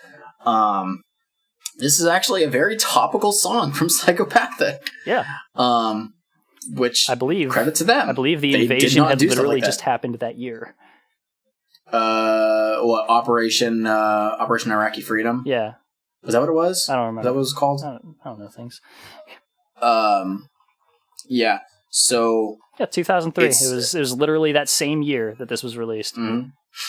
So In again, March. it's very interesting because Psychopathic does not really do topical stuff, like anything politically motivated, and yet clearly this is one about that. But we do get a spoken word from Jump Steady talking about how, you know, they were. So he describes that he was over in overseas for 8 months. Yep. And he knew somebody who was in the Gulf War, but he was in the reserves. And just found out, like, at one point that he got killed by I think a Scud missile, he says. Yeah. And that was the point where they realized, like, how real everything was, when somebody from the reserves got killed. You know, that's just no joke. Nope. I remember whenever 9/11 happened. So I was 11 years old at the time, and my mother was in the Air Force Reserves, and I was terrified for that. Yeah. I was terrified for two reasons. One, my mother was in the Air Force Reserves, and I wasn't sure what was going to happen there. And my aunt worked in D.C. For the government. Yeah. And obviously, you know, with the Pentagon hit, that was, an hour away from where she was. So I was scared for two reasons. But with stuff like that, that was a big thing. Like, yeah, we're at a point now where there's teenagers who don't know, who weren't around for 9/11. Nope. You know, or were way too young to know what it was. And now I'm like, fuck, now I feel old. I mean, at the age of 11, like, I'm like fried for most of my, ages around that time. So I don't remember shit, to be honest. Like, my dad was deployed to Jordan for, however fucking long after all that shit. Really? Yeah. Yeah. Throughout, like, while I was in, junior high and stuff. And yeah. So my mother was, she basically had to keep her fatigues and everything in her car for a couple weeks, basically, just on the off chance that she was ever called out. And my mom was in the Air Force Reserves. She was too short to fly. But she did have, I'm pretty sure that all of them had to, she did have combat training. So if for some reason she, like, had to go over, you know, she would have been called. Yep. It was a very scary time. Oh, yeah. And, you know, and this track is a lot about how, like, I mean, yeah, it's about, like, you know, the war and stuff at the time, but also just we have so much shit that needs to be fixed, and instead we decided, nah, let's just go, like, murder some foreigners for the benefit of war profiteers and shit. Like, yeah, that was the decision that we made as a country. Woo! Yeah, this is something that it's brought up in the song, but think about, like, constantly how much time, like, how many times in the U.S.'s history have we been at war with someone? Yeah, it's been nonstop for a very long time now. It's practically like it does not end. Yeah. And the fact is there are so many issues surrounding the actual country itself that should be handled. And this is not to try and get overly political, but we do have a lot of problems on our own soil. We have people old enough to drink who have never known a time when we were not at war. Yeah, that's pretty damn close. It's around that area, I think. I don't remember. Again. People who can smoke. We'll go with that. Yeah. 18. I'll say that's true. that. Yeah, we at least have that. We have people who can drink behind their parents' back. But yeah, this is very, very interesting to have on this kind of record because, again, nobody else on Psychopathic did something like this. And it's almost in the same vein as something like Terrible, which it's not, but it is. Yeah, I mean, with Terrible, it was more so let's just talk about Terrible is focusing on like in the media. It's pop culture over current problems. This is ignoring problems in favor of making more of them. Yeah, I think the biggest like references they made on any of that was it talking about Clinton? Something like that. With Monica Lewinsky. I think that might be the only real thing that talked about that. It talks about a lot of real like things that happen and stuff like that. Yeah, but I'm saying as far as like with the world at large, as opposed to something that quote unquote maybe wasn't as significant or whatever, but like with something involving war, they didn't ever really go into that. Yeah, so Jump Steady had it on his album. That was about it, but it was a little bit. Right. And obviously, actually, this is interesting because you think about this, you got Esham with Jump Steady on a song. Yeah. Jump Steady obviously had his one track on the Chaos Theory. For the life of me, I can't remember the name of it. Ninjas in Action. But where he basically talked about, being overseas and whatnot. But the last time they really did something together with Esham was on Taste. Oh, God. Which, yeah. And Taste is where Jump Steady basically did a fucking verse talking about, Desert Storm. Yeah. So it's just kind of interesting. It's like those are the only two times that they It's a very relevant thing to his life. Yeah. Yeah. So I mean, kudos to him, but it's just kind of interesting that those are the only times that Jump Steady and Esham work together. Yeah. And who knows if Jump Steady even like worked directly with Esham for that? I think it was probably just everybody did their own verses and fucking sent them in. I need to re-listen to Taste. That was a good song. It is a good track. Yeah. So no war, but class war. That's that track. That it is. And with that, I think we only have just one more track. This is it. Track number 20. And that would be track 20, All of Life. All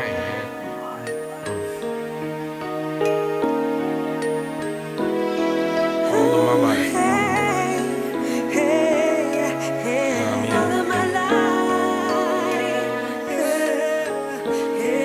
Real serious. Check this out. Yeah. All of my life, I need a husband, boy, you need a wife, and so let's make it right. I'm through with the thugging and the hanging all night, oh baby, all of my life. I need a husband, boy, you need a wife, and so let's make it right. I'm through with the thugging and the hanging all night, oh all baby, of my life, I've been life. searching the whole world for someone like you, to maybe have a daughter or a son that look like you. If I was true and you was true and we was true together, well then there's nothing in this world we couldn't do together. We went to school together, plus we look so cool together. They see us out there, they be like them two still together. No matter the weather, broken wings, you patch my feathers, and that's why it's always heavenly forever. All of my life, I need a husband, boy, you need a wife. All right. So we close this out with a nice little slow jam. So, if there was ever a song that I think would have been on a early to mid 90s rap album, it's this one. Yeah, for sure. I am getting some very, very heavy. This could have been a Biggie song. I could see it, yeah. Like, for real. Like, Biggie, Faith Evans, that's what we got. Yeah. Plain and simple. There's a, let me look it up real quick while I'm... Yeah, that's kind of a Run the Streets kind of thing. It's like the opposite of Run the Streets, actually. It's like a Stop Running the Streets song. I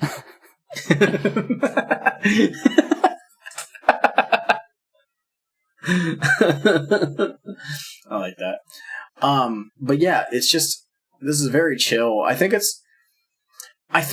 to an extent it's kind of interesting that they have this at the end, but it's also something that I don't think could have been placed anywhere else on the record. It properly wraps it up, because this is where I was like, oh, this is where the repentance is at. Yeah, I'll give you that. Yeah, this is also another like one of those like really earnest kind of songs. It's like, right? it's kind of being a bit more real than like No War and this are like both like pretty real songs in general. Like they're kind of setting aside a lot of the shit, and I'm like, all right, cool. Yeah, I'll go with that.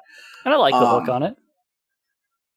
It's not bad. Whoever the hell that is on it got a good voice. Yeah, no idea at all. They're not even listed in the in anything on the booklet. So, like I said, the liner notes is fucking terrible on this album. So I have no idea who's singing the hook.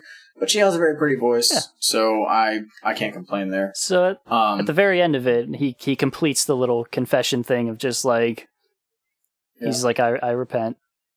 And that's it. Yeah. Is that how confession goes? I've never I didn't grow up Catholic. I went to a Lutheran church and then non-denominational. I've only seen confessionals in like movies and TV shows. So most of them are fairly like, from what I've seen on TV and stuff, most of them are pretty much like that. As the Catholic here. Yeah.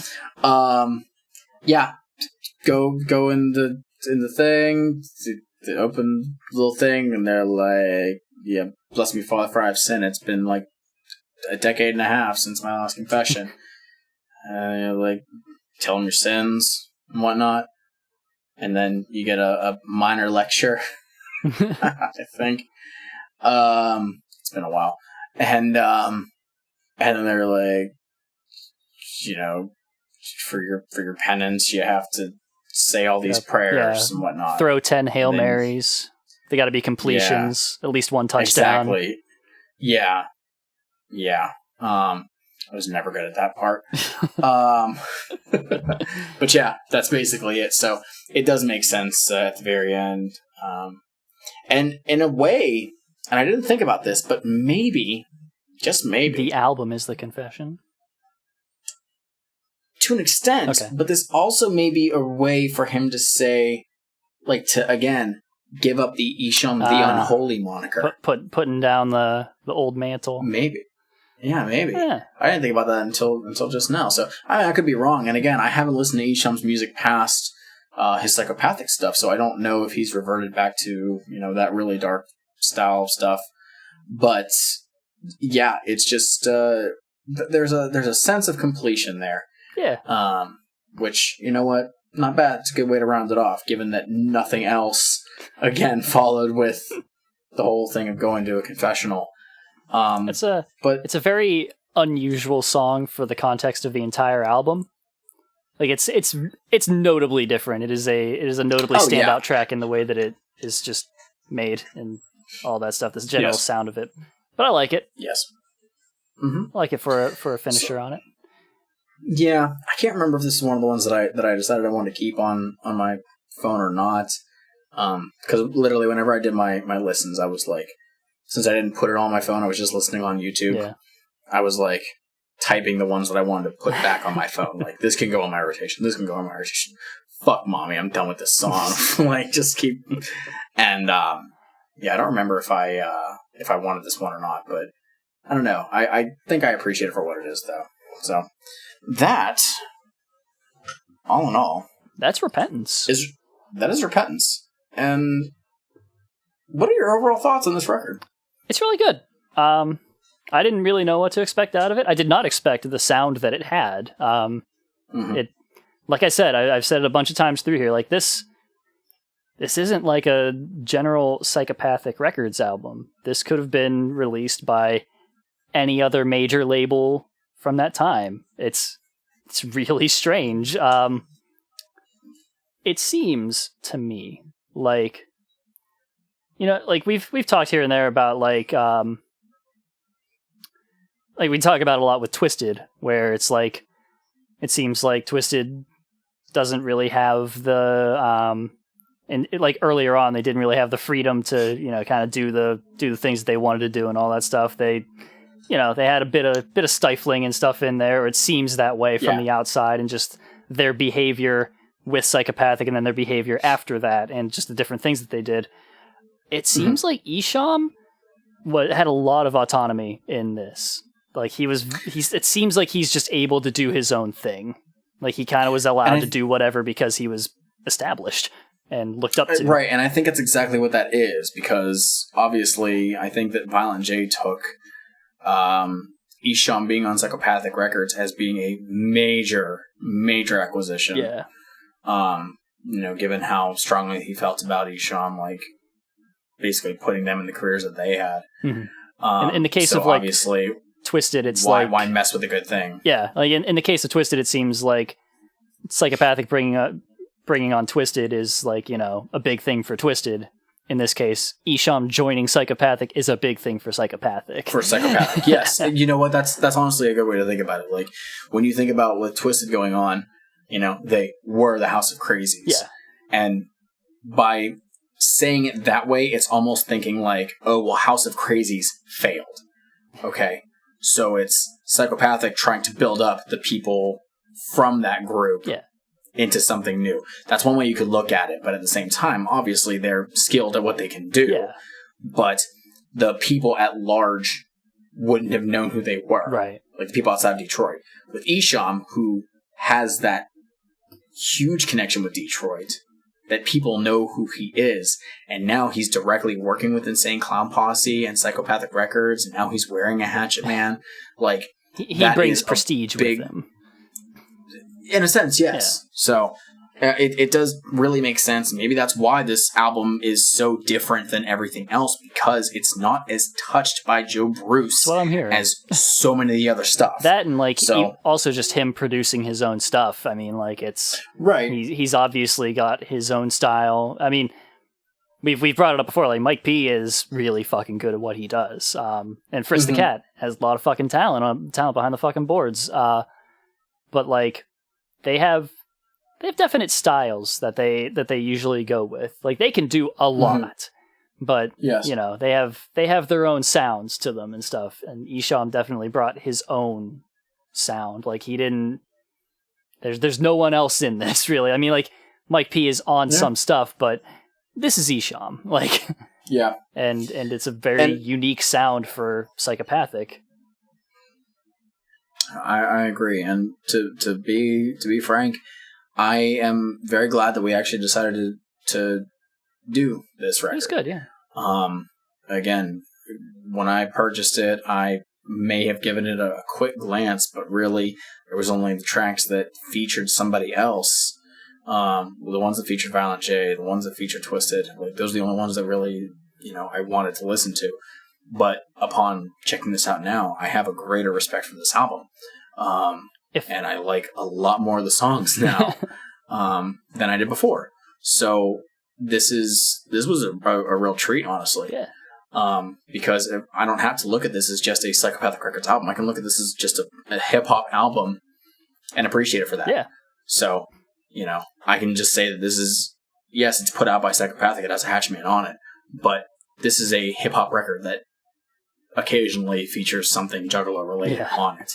If he is not throwing Juggalo out practically at all. I don't think I don't even think the word Juggalo is mentioned on this entire record. I don't think so, no. But if he's cool with ICP at this time, then great. So that's what we get. If Esham wanted to, he could have had the draw to bring Blaze on with him.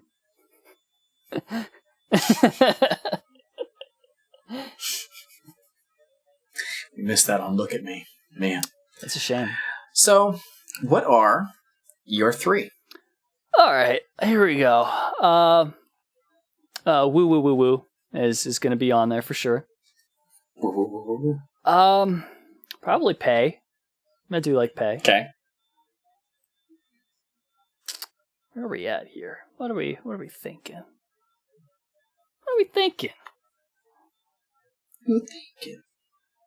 Do I just want to go with like 3 in a row? That's tough. Like I don't know. Late in this album, I'm getting a little fatigued. And like the first couple ones, I do really like them a lot. Like it's not. There's like I like the first chunk of this album, and then there's just there's just a bunch of stuff that I don't care as much about. Yeah. And then there's still stuff that I like sprinkled throughout it, but like it's just surrounded by things that I just don't care much about. Mm-hmm. And I don't know where the stuff that I like is. This is hard. Let's just, you know what? Can't take that. Woo woo woo woo. Pay 3 in a row. Okay. Ding, ding, ding. What about you? I'm going to go with Hard Times. Of course.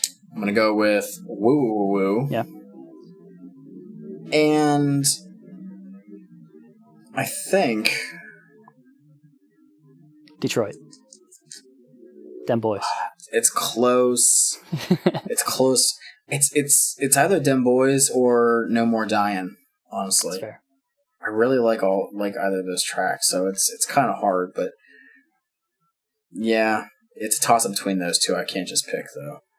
I don't have to ask you what you would get rid of. Do you know? It's pretty obvious. You already mentioned it as the one you immediately were not keeping on your phone. So yes, I'm getting rid of All of My Life. Of course, yeah. Yeah, Mommy can go in the fucking bed. Fuck that. I'd probably chuck Ex-Girlfriend. Okay. That's fair. So that is Repentance, and that's our feelings about it. We have a lot to talk about. Very long episode. Hope you made it. Yeah. Maybe this will be 2 episodes. I don't know. Yeah, if it is, find out sometime. We've already established there will be some episodes in the future. Actually, the next album that we're going to do will definitely be a 2-parter. And this one probably also it's almost the same fucking length as the next one. So I mean, technically our last one was 20 tracks too. It was shorter though, wasn't it? We made it through it shorter. I don't fucking know. Yeah, that's true. No, our last. I think it's because we didn't know what are you talking about? Our last one. Our last one was fucking Wizard of the Hood. Oh, not that. Sorry, I was thinking of Green Book. What a fool. Sorry. What a fucking fool. Well, it's because I'm still behind. Jesus. But let us know what you guys thought about Repentance. Yeah, I am interested in people's Are you a thoughts. fan of Esham in general? I know that I actually, like I said, I just bought another Esham record, one of his ones that was before he came to Psychopathic. So I'm going to give him a bit more of a chance to see if I dig any more of his stuff. Do you have any answers to the questions that I asked Mike that he didn't know shit about? The many questions. Send us answers to those questions, please. Thank you. Yes, and you can send us those answers, the thoughts about the record, thoughts about this episode, to our various social medias. You can hit us up on Facebook. Juggalo Judgment. You can hit us up on Twitter. At Juggalo Judgment. You can hit us up on Instagram. At Juggalo Judgment. You can send us an email. JuggaloJudgment@gmail.com. You can send us tweets to our personal accounts. At Shmeev. At Mike Spawn, the SEJ.